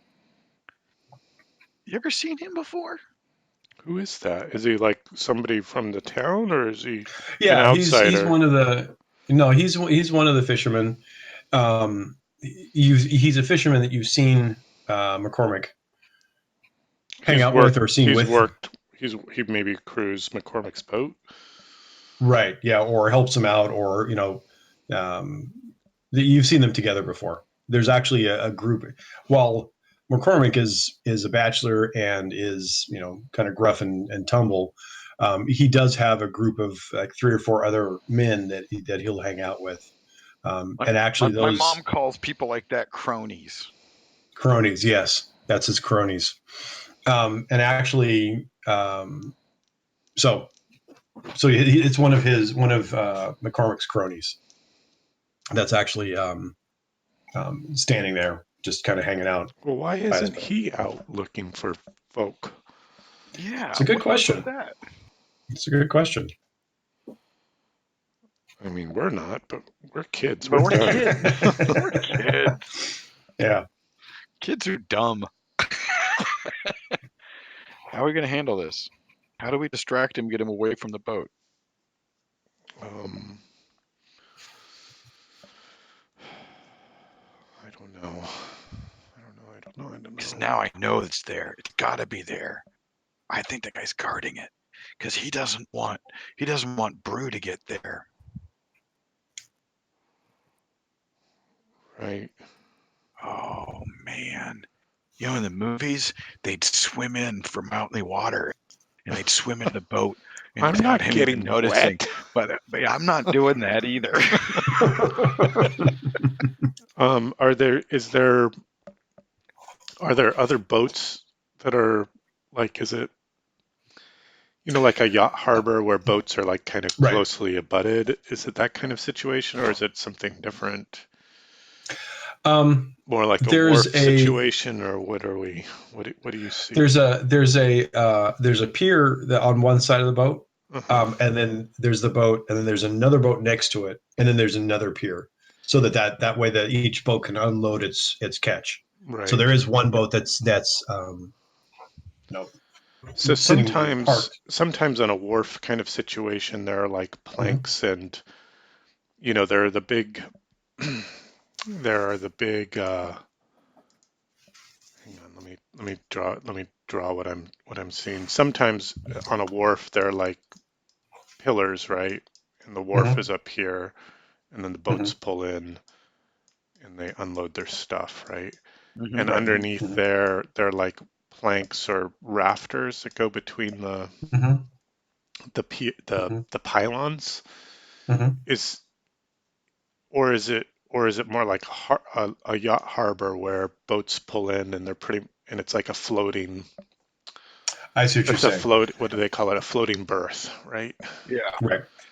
Where it's like where you have berths like this, and then like a pier, and then a ramp that leads up to the wharf proper, right? That's a little bit like yachty than wharfy. No, this is more like the more like the former, more wharfy. Lieutenant. Yeah, more Lieutenant Wharfy. So there is an under pier that we could move along. Yes. If it's low tide, we could move along the cross beams. Yeah, at high tide underwater. Or at least not as much cross beams for you to be underneath. So, let's see. Because McCormick's boat's a big boat. Yeah.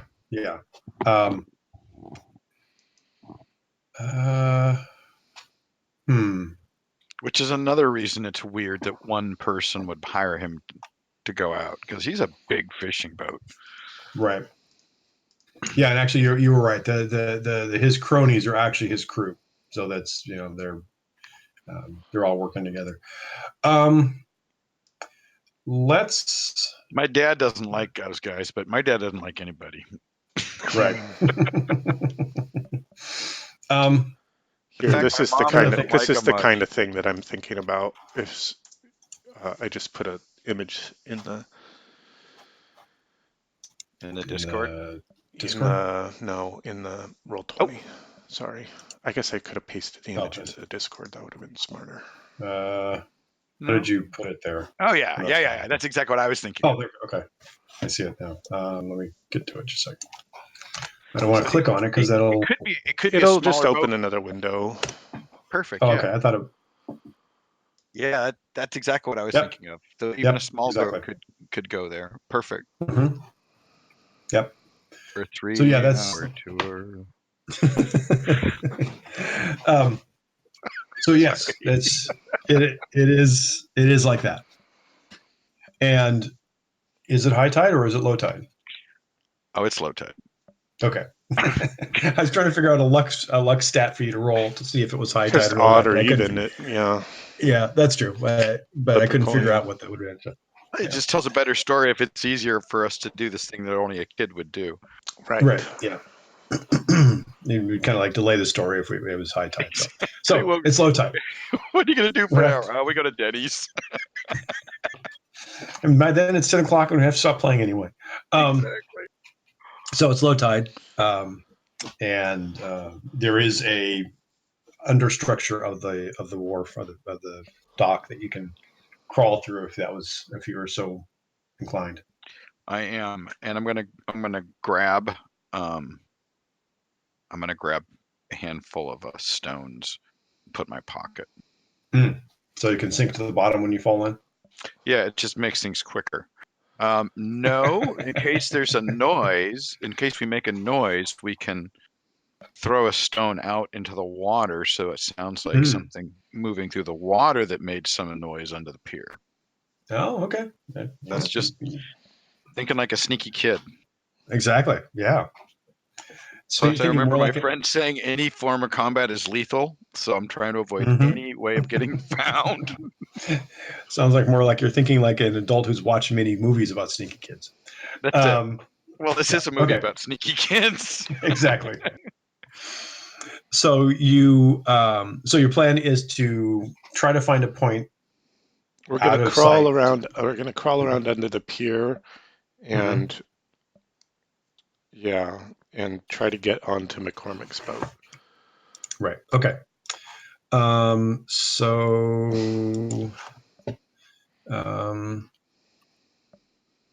let's see here. Okay.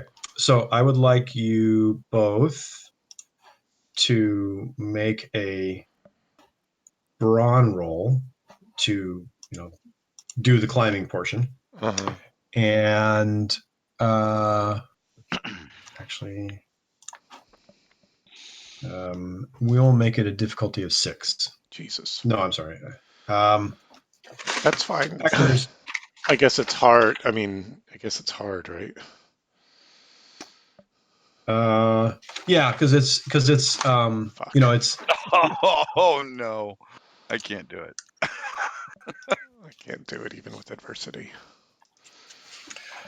so you start out trying the Well, yeah, here's the problem is that there aren't good these supports and stuff underneath don't go laterally, right? No, right. they're sort of back and forth yeah. And they're also barnacle encrusted and kind of slimy, and so you determine very quickly that it's probably not a safe way. We wouldn't be able to make it very far. Okay, we need to get a rowboat. Let's go back to the pier. We take a boat right along, go right under the pier. Look, there's plenty of room. Okay. Look, we saw that boat. Look, Higgins' boat right there. We can lift up a 2-man boat. Right, it's just a dinghy. It is. It's freaking inflatable. So is this boat that you're seeing in the water, or are you saying that it's on the shore? It's up on the shore. It's up on the shore, face down for the night. Mm-hmm. So you just have to go over and very quietly, carefully lift it and put it back in the water. Mm-hmm. And turn it upright. Okay. First of all, make sure you take the adversity tokens for the. Ooh, thank you. Insufficient. Right. It's like the door prize for showing up late, but hey, it's a prize. Yeah. Yep. It's how we found the statue that we talked about all the way down to the boat. Yep. That's weird. Why would you have something like that in solid gold? I know it was gold. With the confidence of a 9-year-old. Mm-hmm. Solid gold. It was so heavy. Has to It be. was so heavy. It has to be. So you're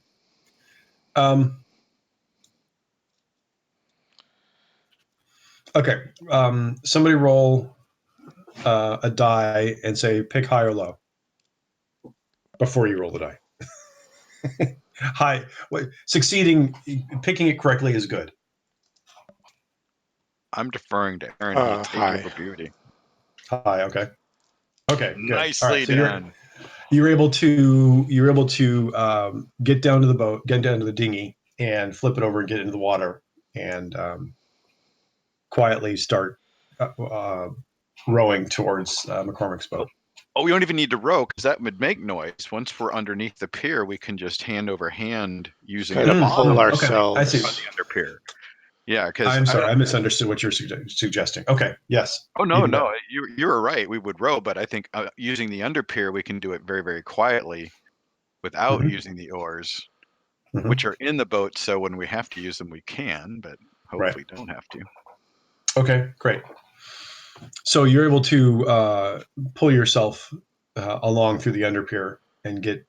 Now the pier, oh, that's true, because the pier goes along the side of it. You're able to actually get all the way out to the far side, basically the stern of the boat, and the guy is pretty much hanging around the bow of the boat. So you're able to be at the back side of the boat, underneath the pier, next to the boat. Sure. So, and as with most boats, there is a ladder on the back um, uh, for people getting in and out if necessary. So you're able to kind of step out of the boat through the under pier area beams and onto the little platform at the back of the boat and crawl in through the ladder. Correct. After tying off the dinghy. Oh, good point. You don't want that floating away. No. Um, I'm gonna leave my art stuff in the boat in the dinghy. Okay. Oh yeah, backpacks in the yeah. I don't want it to. We're traveling light. So you're on the boat at this point. What are you wanting to do? So this is as you said, this is a pretty big boat. It has a crew in addition to McCormick of 3 or 4, because he has a pretty big fishing operation. Plus, he does can be hired out for tours of For whatever chartering, kind, yeah. for chartering Sure. and things like that. Either commercial fit, sea fishing, Yeah. hiring people to take them out, or sightseeing tours and that kind of thing. So, what would you? Let's I look think we should. below decks first. Yes, and I think we should move along the outside of the boat where he obviously won't be looking because nobody would be out there, and then get below decks as quick as possible. On the starboard side. Yes. The seaward side. Hi, Shadow. What can I do for you? Somebody just pushed the door open and came in to. I like say, that "Why we are haven't you smart, been fed sneaky yet?" kids. Yes. I'm just Well, I worried don't always about being bite. I don't. stuck here on the boat. Yeah. I also I want to make up for biting a kid's arm off. Yeah. So you're able to get under below decks and start searching around. So this is you've been on growing up in the area, you've been on boats before, and this is a pretty Sure. standard layout. You're able to search around quietly, able to search the galley. Not much there. I'm starting to get Standard really stuff. nervous. Like, maybe we should come back at night. This is really, we're going to get caught here, Danny. Let's go. Yeah, I'm getting a little nervous too, but we've searched the galley. We've done a once over. It's nothing like it's out as a trophy or. No, it's not sitting out anywhere, but you do see that the what would be the forward the I'm not a nautical person. I'm not sure what you call it. The room in front of the galley at the bow of the boat, underneath decks. That's kind of like would normally be like the captain's area. That door is locked. Oh, it's usually like a berth. It's like Yeah. Okay. and it's like usually like a sleeping area up there, and Mm-hmm. and there's a door. Sounds like there's a door there that's locked, right? We can't get Yes. further. Mm-hmm. Okay. Right. Okay. I agree with you. We need to get off this before we're detected. The longer we're here, the more likely we are to be seen. I Okay. think we need to come back at night with a hammer. Thinking like a 9-year-old. Suddenly the problem has become a nail. Right. Okay, the door's locked. I can hit that lock with a Is hammer. it got a padlock on the outside, or It's a key lock, like like a normal locked door. So it would be like a normal house it's more door like, handle yeah. with a Huh. key in the handle. Huh. Okay. Okay. And it's a swinging door. Okay. Yeah. Okay.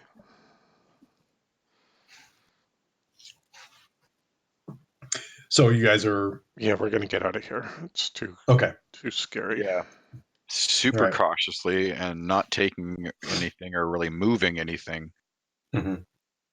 Because there's really nowhere Okay. to hide anything unless, you do a little peek at when you lift a little seat because, you put stuff in the below the seats and everything. Mm-hmm. Boats Right. are.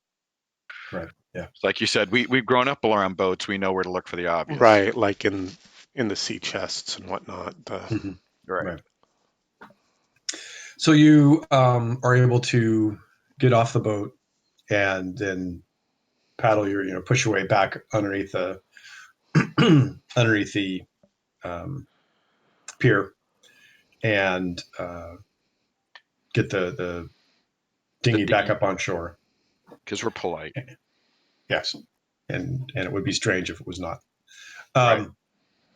So you've been able to extricate yourself from the recon mission, and you're basically standing at uh, the top of the street, um, couple streets away from where all this has happened. So you're basically you're now safe. The only problem is you're not out searching on the search party. Let's But go to the library and see if we can find any books on this language. Maybe it's Chinese or something.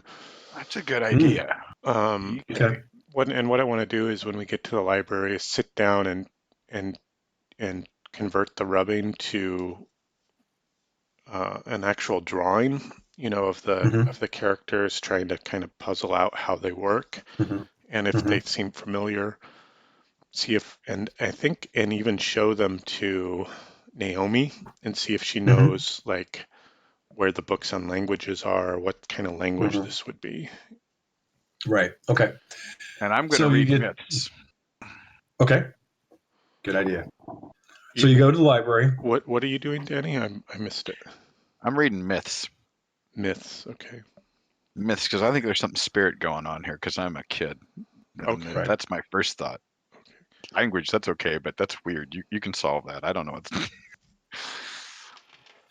Um, so you get there. The library is actually closed because everyone's out on the search party. Darn it. Uh, but as you, um, it's been about 3 or 4 hours since the Mm-hmm. beginning of the search party. Mm-hmm. And as you are kind of like standing around outside the library, people start kind of trickling back in Into slowly. town. They're back into town from the search party, Having and searched you having know that searched their quadrants. yeah, and you know that after usually the normal scheme or normal plan of things is after they've done there's the restaurants will open up again and the diners, and they'll people will start gathering around and talking about it and telling their stories, and oh man, not we wasted my Saturday again, oh man. So they're kind of like a communal town gathering throughout the restaurants. Sort of like an ad so hoc debrief almost. Exactly. Yeah. And from what you hear, people talking, nothing was found yet. The person they were looking for wasn't found. I mean, shame. Yeah.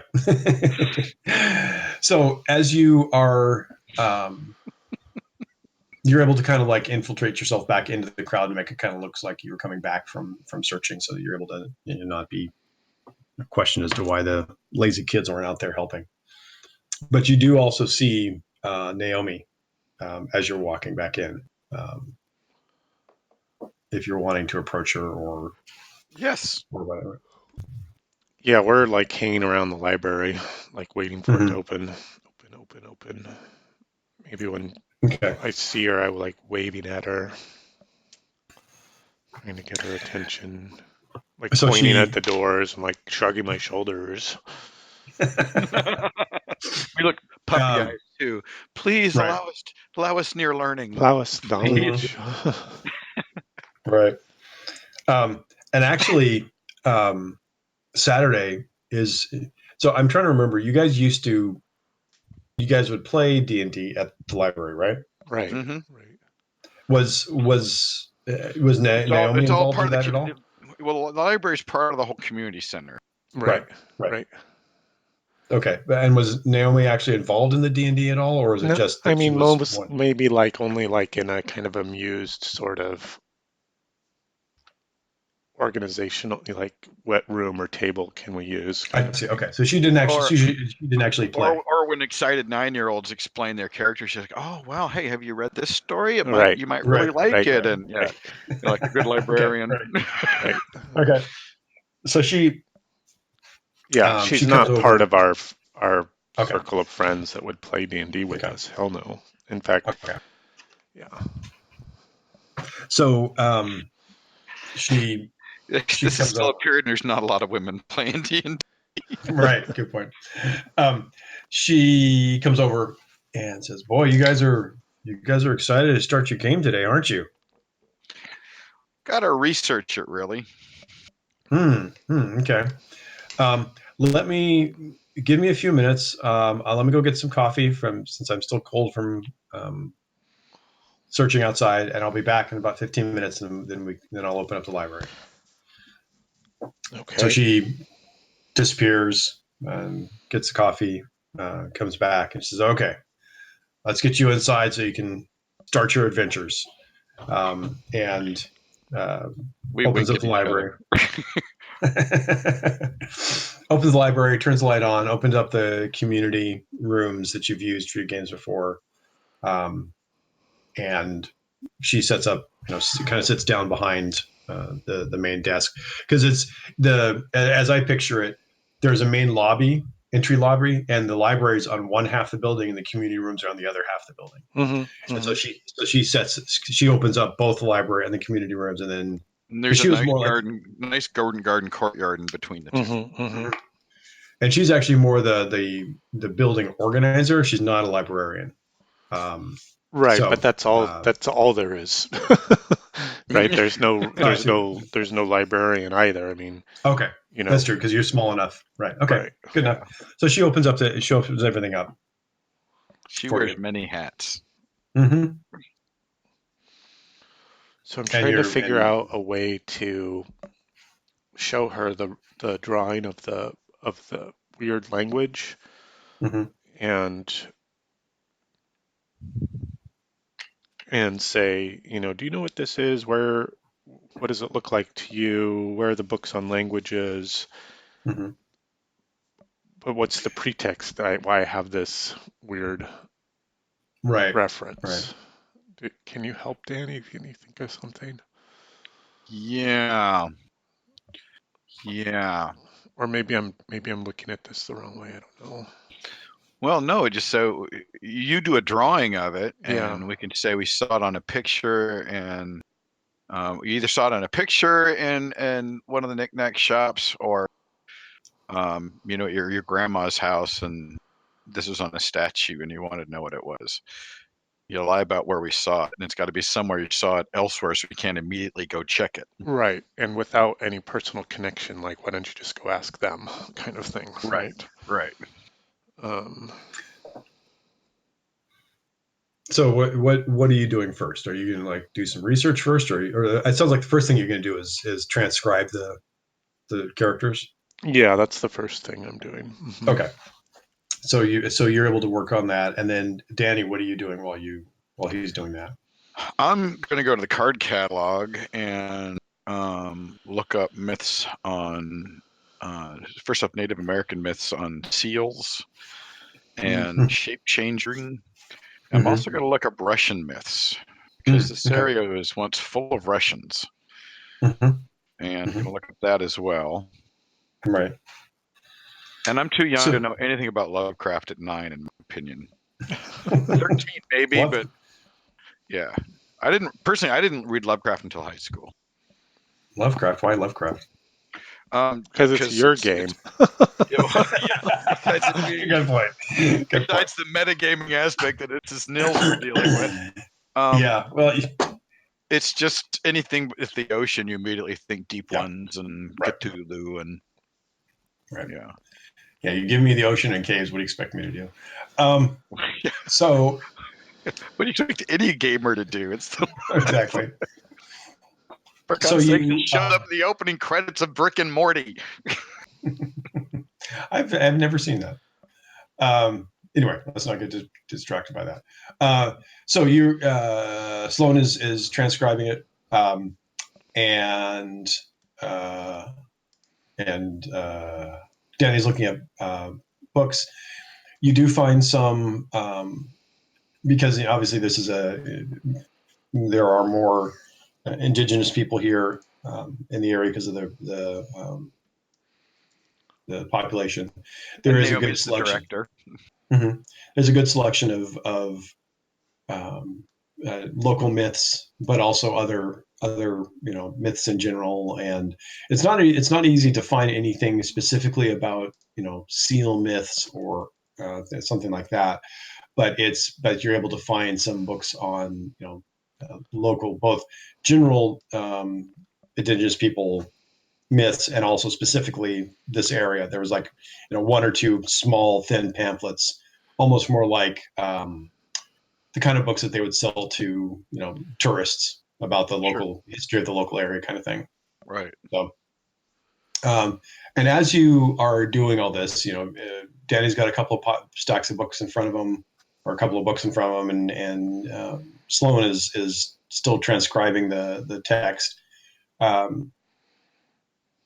Naomi walks in and kind of walks over to you and says, "Oh, I thought you would have been in the community rooms playing."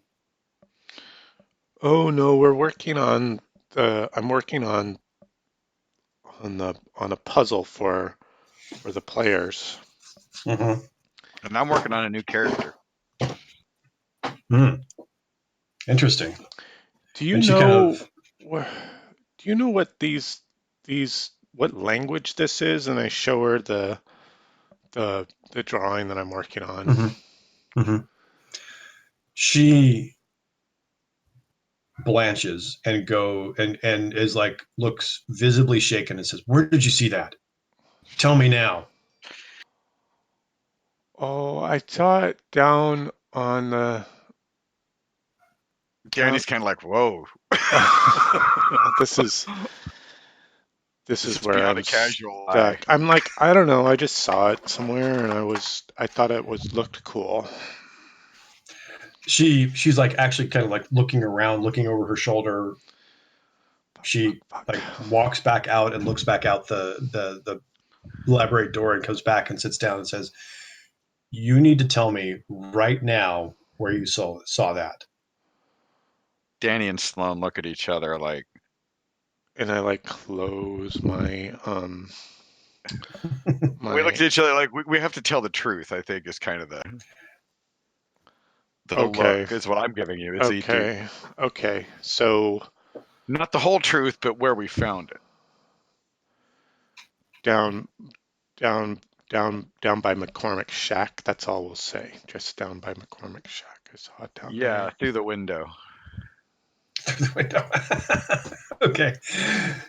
No, I was collecting for newspapers. He owed me for newspapers, and I saw it when he opened the door. Hmm. Hmm. Well, what is Well, it? I mean, where does it come from? What language is she this says, anyway? she says, I'm not surprised you saw it at McCormick's shack, but I highly doubt you saw it that way. Okay, it was What kind do of you that mean? way. And I like turn it upside down, like it's supposed to be like this. um, Fine, I was in there on a dare, but you can't tell. I'll get in trouble, and I get enough. Please don't tell. Don't tell. Oh, that's clever. Marty dared me. He dared me. He's gonna beat me up again. I'm sorry. I'm sorry. I know I wasn't supposed to, but he dared me, and I saw it. Sloan didn't have nothing to do with it. He was in the door watching. He didn't have nothing to do with it. Nothing. He was just watching. He saw it. But I had to go in and look around. I'm sorry. Don't tell. so Please don't she tell.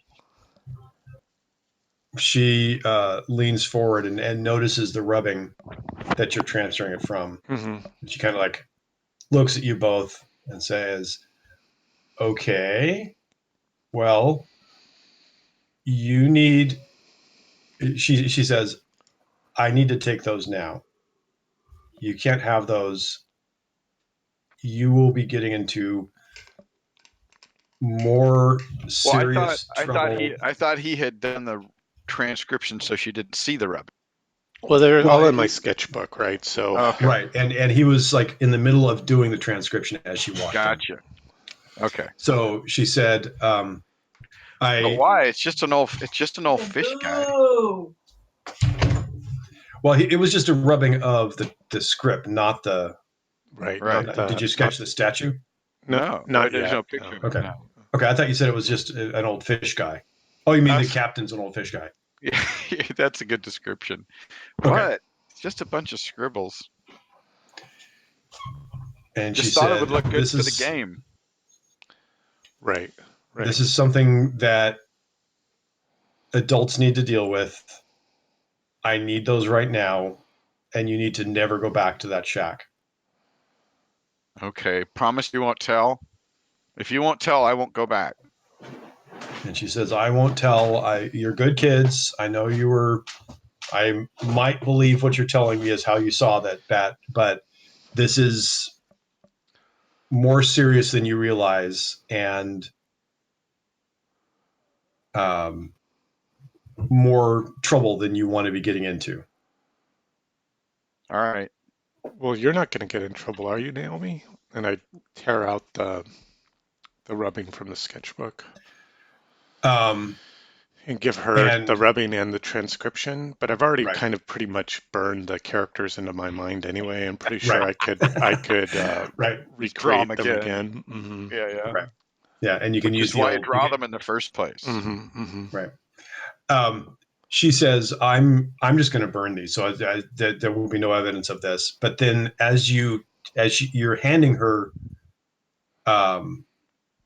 the items because you had the rubbing, Hmm. you tore that out. You tore out the transcription that you're doing, But you and didn't. behind it is a picture. The picture you started drawing of Doppler, Hmm.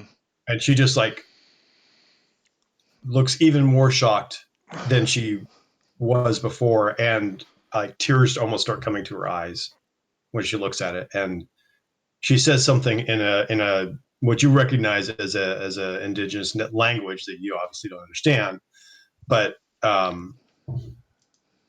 she says, "That's a wonderful picture. How did you come up with that?" Oh, I was just That's my new character. right.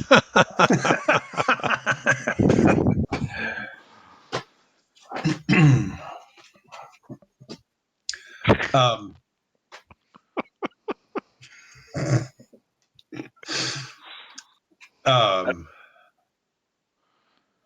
she said, your game has Native American characters in it? Our game has everything in it, everything you could ever want in it. It's the greatest game ever written. We keep telling you. And she All looks right. at you. So my idea Sorry. is about this tall. She looks at you. What would you very. call it? I mean, She if looks it's at Native you. American. She looks at you very sternly and says, "I don't know what you boys are mixed up in, but please be careful.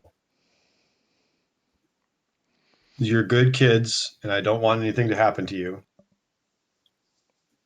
And if you're willing to talk to me, I'm happy to help.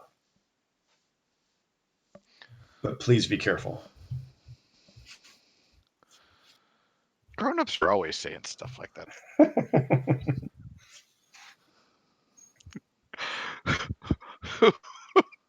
Someone put Flick up to this, and someone knows who did it, and they feel very bad right now.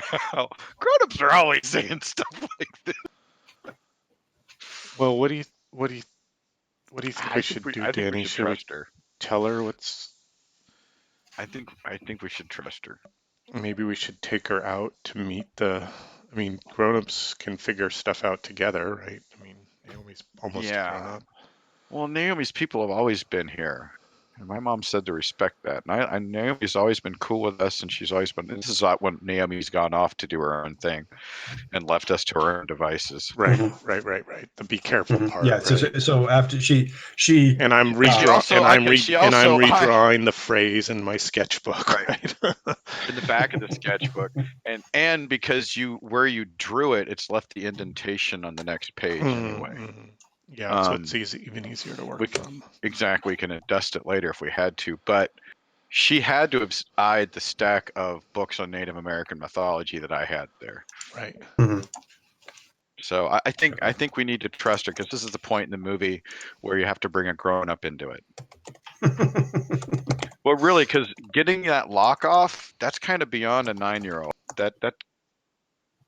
That's I don't know. I don't pick locks. I might, like I said, my thought is bring a hammer, but then that makes a lot of noise.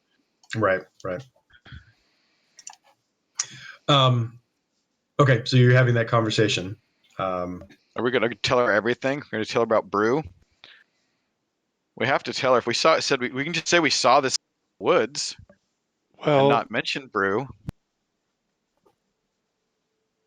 Well, we could introduce her. Yeah, I don't know. Do we bring her down to the shack and introduce her to Brew because she knows she can help?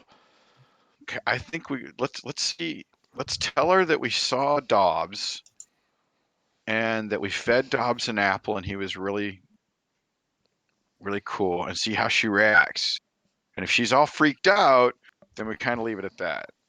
But if she's like, okay, and she's like, that we saw it in the woods, or maybe if she says, yeah, well, my people call it a blah blah blah, and then you just Benedict guards an evil demon. Well, we don't tell her the rest, but she says, it's a spirit of protecting this or whatever, or yeah, my people call it that. It's often seen with XYZ. Then we go, listen, we met somebody. And she's in trouble. Okay. But we got to gauge it on her reaction to the first part. Does that make sense? Yeah. That makes sense. Yeah. Let's run with that. You're in charge, Danny. Because I'm a natural liar, especially at age 9. Okay. So what are your plans? That's what we're going to tell. Listen, Naomi, I don't like lying. We were out in the woods, and it was during the search, and it was looking for missing person. We saw this thing that looked like that. Actually, it was yesterday, not during the search, because then we wonder why other people didn't see it. It was yesterday. It was last night when we were hiding out in the saw this in the woods, fed it an apple. It seemed gentle, and it Didn't seem harmful in any way, but it didn't look like anything we'd seen. And so we thought maybe there was some information here in the library. We wanted to check it out and see if we could figure out more about it. And So she seemed to recognize it from mythology, and that seemed like something would know about. I figured it was just an animal white folk hadn't documented. Mm-hmm. And so she walks over and walks over to the stacks of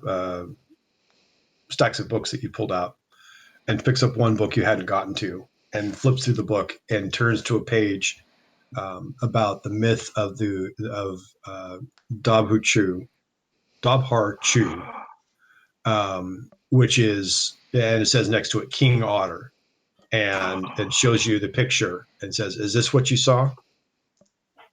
Yeah. Whoa. That's what we saw, isn't it? Yeah, but the proportions are all wrong. Yeah, but this is drawn by somebody who never saw him. Well, what she is said, it? Because this looks more like a big otter. Ours looks sort of like a otter face, dog body, little bit of lemur, and didn't have that long otter tail. Had more of a short tail. "Otters But don't have anyway. long tails." Yeah, they do. Yeah. Oh, they do they? Yeah. I'm sorry. So maybe they do have. Big, Maybe it does have a big tail. it's a big, thick. It helps them Like steer. a rudder tail. Almost like a. Yeah. Okay. All right. I didn't know that. Otters are weird. So they're giant. They're long teardrop shape. They're a weird. They're creature, weird animals. Yeah. I love them so much. I really do. Let me check my notes. Just a moment. So that's our story so far. Okay. So, and you're waiting for a reaction. We met the Otter King. It's immediate reality, doesn't it? You met a leprechaun. Of course we did.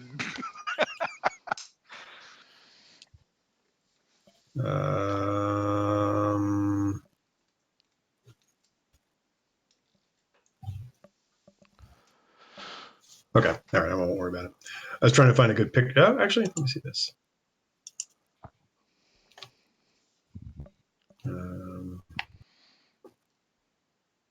Okay. Well, I'll just say, well, he was awfully nice. He seemed pretty gentle. Just really hungry.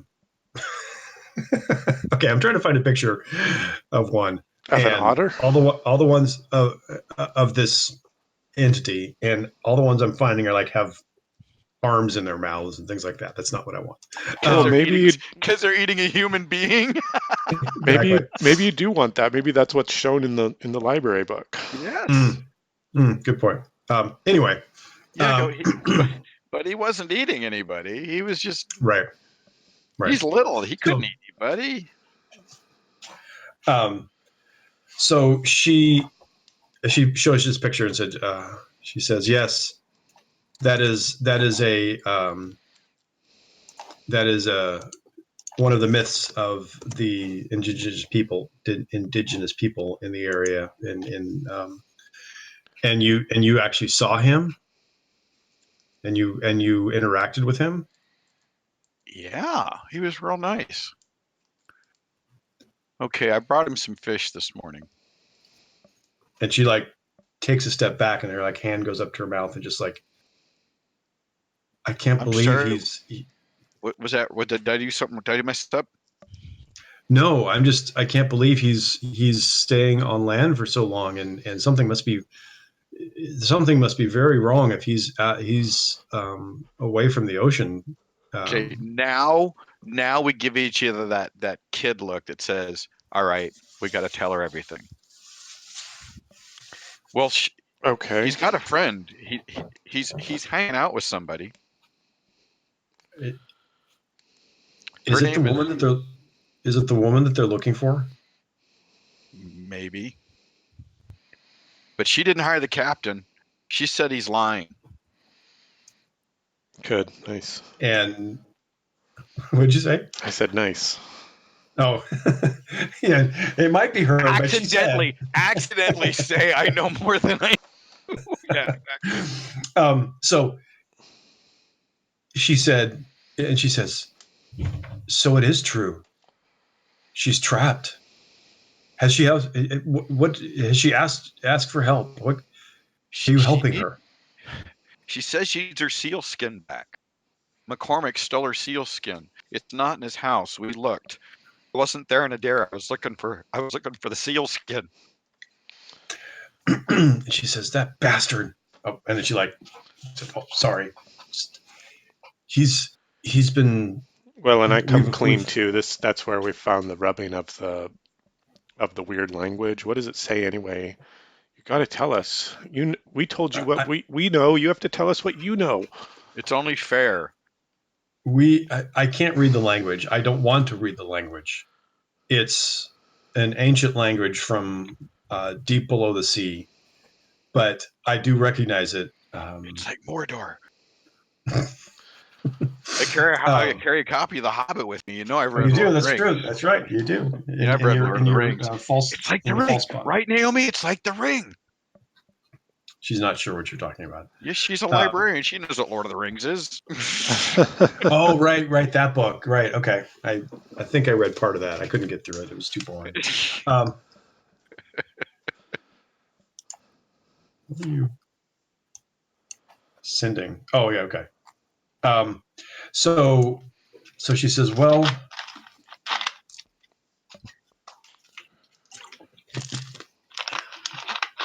if Adabhar Chu and Ruth Nua, which you didn't tell her name, so she knows her name. We both look at each other like, oh. Are on land.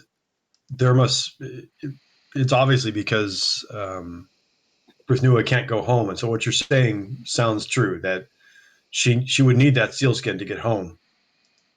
Can you take me to them? Maybe I can help. Yeah.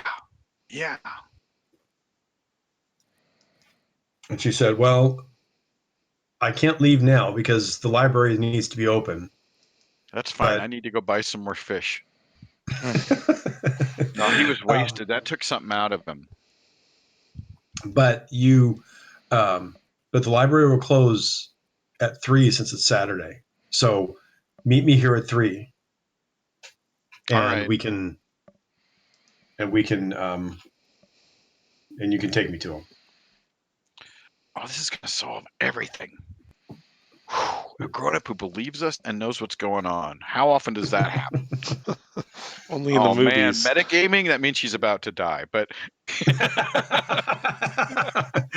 oh, good idea. Okay. No, we need someone that knows what's going on. So he. Go ahead. I was going to say, is this a good place for us to stop at the? Actually, let's go a little bit further. Okay.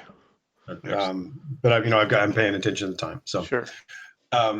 So it's she says you guys should get home. She keeps like she said, she keeps the rubbings that you did, and she said you guys go home and come back here at 3 and we'll head out. Okay, I'm gonna steal all the cans of tuna in my house. Oh, and that's salmon. Which is good because you don't like tuna anyway. Your mom makes this tuna casserole. It's just horrible, but you have to eat it. Yeah, and I keep a can just for emergencies because you always want something in case you're stuck out there in the woods too long. But, right. Yeah, and there's a can of salmon. She never makes anything with it, and then she throws it out and buys another can. So you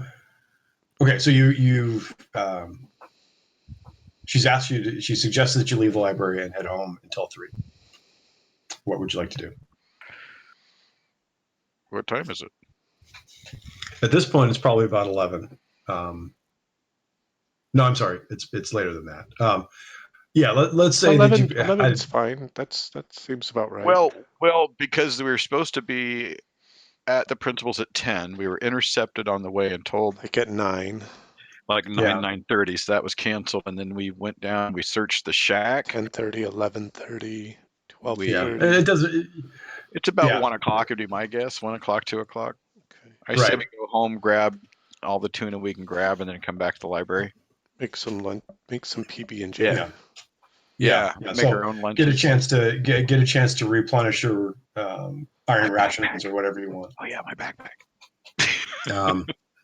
And if there's anything else specific you want to bring along in preparation, please note that in your backpack character sheet items. So is there anything else you want to do before you head back to the library? Any other conversation or any other sneaky bits or whatever? No, I'll get the hammer though because I heard Danny talking about it. Okay. But with the How big, we're gonna get the lock off. with the big, that has a big claw, big claw hammer from the tool Right. shed. Oh my! From my Dad's dad has work, from Dad's workbench, right? And I'll just and I'll that, put and that in little my pry bar. I'll put that in my satchel. Yeah, I Right. figure the claw Yeah. could serve as a pry bar, right? Yeah, and the kid and to get that kid crowbar. That's what I used to always think of, the little cat's paw. Oh, It's like a miniature crowbar. We're Yeah, gonna grab that. for like pulling, it's like a roofing tool. Right. So that's what I've got. Okay. So you head back to the library. You get there just as Naomi is locking up, and she says, kind of like motions with her head, and you guys start heading out to the edge of town, to where the forest is. And as you get there, there's another indigenous person, older man there, and she introduces you to him and said, "This is my father. He asks that he comes along because he is more familiar with our history and our ways." Cool.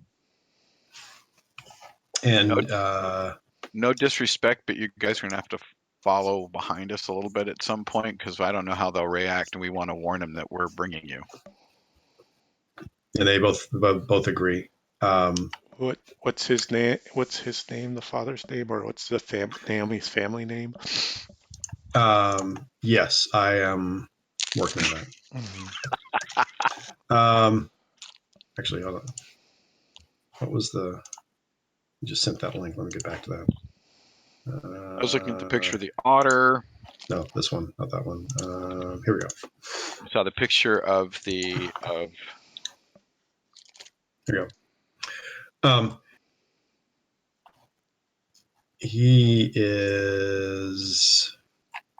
His name is Anat Klosh.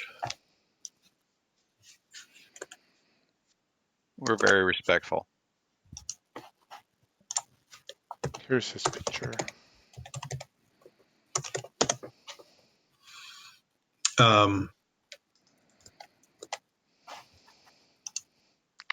It's the same name. Yeah, that's where I got the name. So That's he's not wearing a Union cap in a, but that kind of looks is what he looks like. Sure. And he's dressed in modern Western clothes. Yeah, because he was probably out on the search earlier. Right. So you take the two of you start heading out there, and you can hear Naomi and her father kind of talking back and forth in their indigenous language. Does it sound like what Brew and Dobbs were exchanging in? No. This is their language is a, it's not something you understand, but it is a human language. They were Brew and Dobb were exchanging in something more like like what otters and seals would sound like. Yeah, clicks and chirps of an otter. Yeah, that kind of thing. I love otters. As they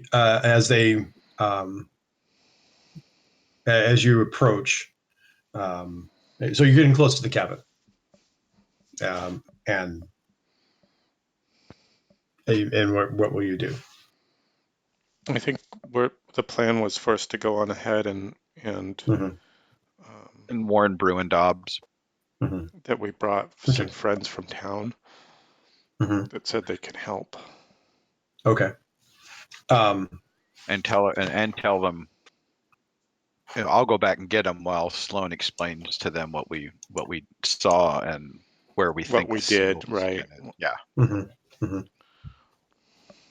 that's the plan. Okay.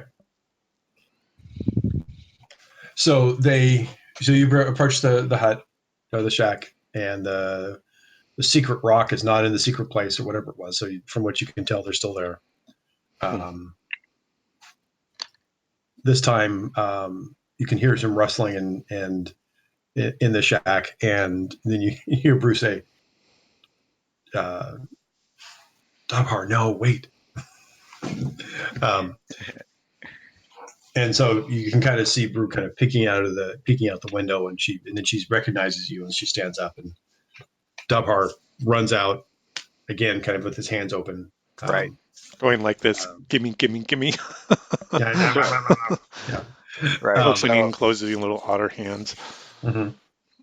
we get inside, and when we sit down, and I give Sloan my pocket knife so he can start opening cans of tuna and I give her my 3 PB&J sandwiches. That was good thinking, Aaron. Mm-hmm.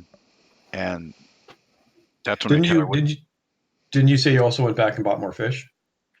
If I could, I would have bought fresh fish. Yes, if I had the time to do that, I would. Well, actually, you had said you bought all the fish that you had the money for before. So Right. So unless I you were able wouldn't to have come more up with money. more money. That's why I've stolen all the tuna in the house. Okay. So she actually and is. as we're She doing actually this, is, I say that I want to go get some friends that we and think. she looked startled and said, "They're looking for me. Why are you bringing people here?" Well, they said they could help. And these are people whose ancestors have lived here forever. Naomi and her father, they said they could help. And she says, "Lived here forever. Are they not like you?" No, they're indigenous people. Naomi's people have lived here since time began, she said. Oh, this is good. Yes, please bring them. And So by the way, Sloan catches her up while I go out. Mm-hmm. she's more interested in the tuna also than the PB&J. So Oh, very good. just a side Well, note. then Sloan and I'll eat the PB&J. Mm-hmm. Exactly. So as you Danny go and get the Naomi and Notklosh, and they bring them up, and as they come forward, Brew and Dabhar come out of the hut, and as soon as Naomi and Notklosh see them, they immediately bow their heads and come forward on their knees, and Notklosh raises his hands and say, "My queen," and we'll end there. Oh, gosh. Well, that was cool. So That was a good. really good adventure, Nils. Yeah. Good. I'm glad you like it. I'm glad we trusted Naomi. Yeah, we needed some help, right? Yeah, well, once you got an adult guarding it and a lock, that's 2 things one of the other kids could probably get by. Both Mm-hmm. gonna be. But yeah, but not both. Yeah. So I'm from the actual play sessions that I watched. They always talk about failing forward and how failure drives the story. And there were a couple of times I wanted to get some input from you guys, especially like searching the hut. It seemed like maybe I'm not setting the roles up or the skill checks up quite right, but it seemed like there were times when it was either pass or fail kind of thing, and I couldn't figure out how a failure would do anything more, because if you're looking for something and you don't, you fail, then you don't find it. So I'm wondering what kind of from input from you guys, how could that have been done differently? The failure is more like the could be like the being discovered thing or creating a complication. Okay. I think, yeah, creating a complication is probably Like a red herring. a red herring could be interesting. But Or I think add, complication like a locked door. yeah, like a complication or or somebody, some chance of, the risk of, discovery gets closer Have or to get out before you finish searching or something. right. Okay. I Right. see what you're saying. Okay. Um, And also, I realized even though I don't have a prepared adventure, I'm still kind of steering things.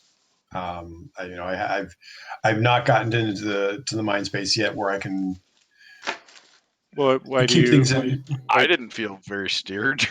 No, Okay. I didn't either. So Okay.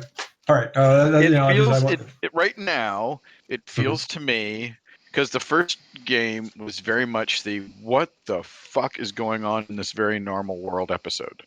Mhm. And this is more, we're starting to get some details, but it feels like we're within framework and there's something beyond us and something bigger than ourselves. But we don't know what it is yet.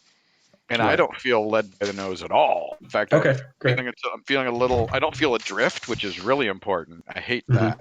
It's like, well, what are you going to do? And you have no idea, but I feel like we have a number of very clear options. yeah, and I think it felt very organic too. Bringing Naomi into the story and then Mm-hmm. leaning into the PNW stuff and the First Nations Mm-hmm. things. I thought that felt organic to me. Okay. Absolutely. Good. Okay. So let's go ahead and do the pluses and minuses, The hits and misses, the pros and Yeah. cons, the the boons and banes. Boons and banes, yeah. uh, Well, first off, getting an adventure in because I yes, was playing having for some sure. detox tremors this week. I need a fix. Yeah, and it was a really, I got to say, Nils, really well run. Really enjoyed hanging out with the two of you. It's just Mhm. highly entertaining and some solid role playing. Absolutely, Good. absolutely. And I got to say that the moment when the two came together, um, I don't know, I felt a little emotional because it's a very powerful thing. When These are what two things came the, together? the when the displaced people met their gods. Oh, right. Yeah. Yeah. I think That was I think that's really, yeah, I think that's really interesting. Um, Mhm. direction for the story to go. hmm I And I I never think did like Old Man McCormick. I think Now you have a reason to. Any negatives? Not for Banes? me. I don't have one. I didn't feel like I was really on my game this morning, but Peter was, so that was awesome. Mhm. Um, I liked I liked sharing images and trying to come up with a shared vision. Mhm. I thought Mhm. that was kind of fun, and Okay. doodling the map was kind of fun. Yeah, that's Oh, good. I Um, loved your map. Mhm. Okay. yeah. And uh, I think my boon was spending the week thinking about it, kind of doing some research, putting ideas together. That it's kind of seemed like once I started looking at what we'd come up with from the first session, the story just kind of automatically flowed from there. And Automatically? yeah, Automatically. Sorry.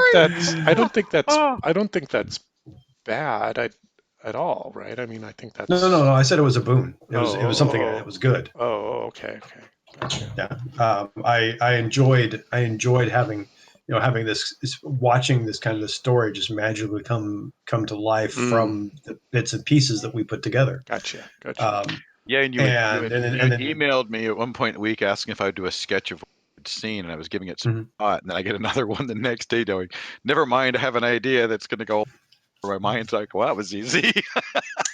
Actually, that was one of the things I was a little concerned, felt bad about. I'm not sure about where you guys had described Dobhar at your first seeing of it, and then I took that and changed it And so Well, that nothing wrong with that. okay. I didn't Not at want all. to step on your vision or whatever. Well, So, that's the thing. It was a trick of the light, right? So And right. Yeah. And two we were up kids. for, What did they see? Yeah. yeah. And I don't think I don't think I had any negatives or any banes or anything. Was my audio okay throughout the whole it thing? was fine. Yeah. So Yeah.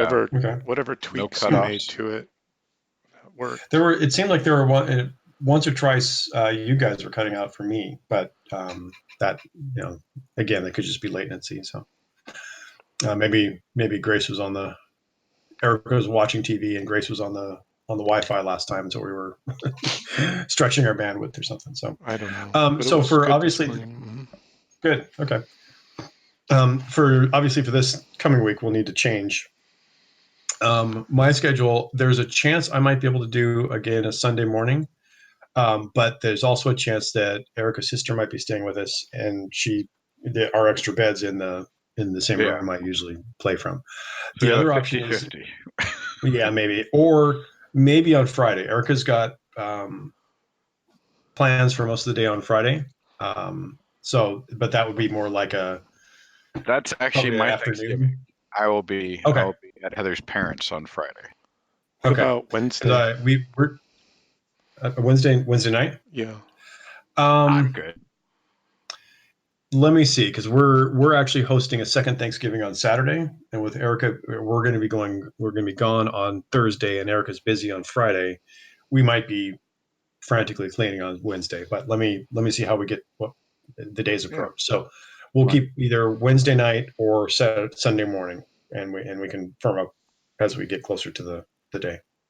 Yeah, that Cool. sounds good. That sounds good. Okay, great. Well, thank you for a fun game, and I was actually almost a little. Actually, this would be my bane.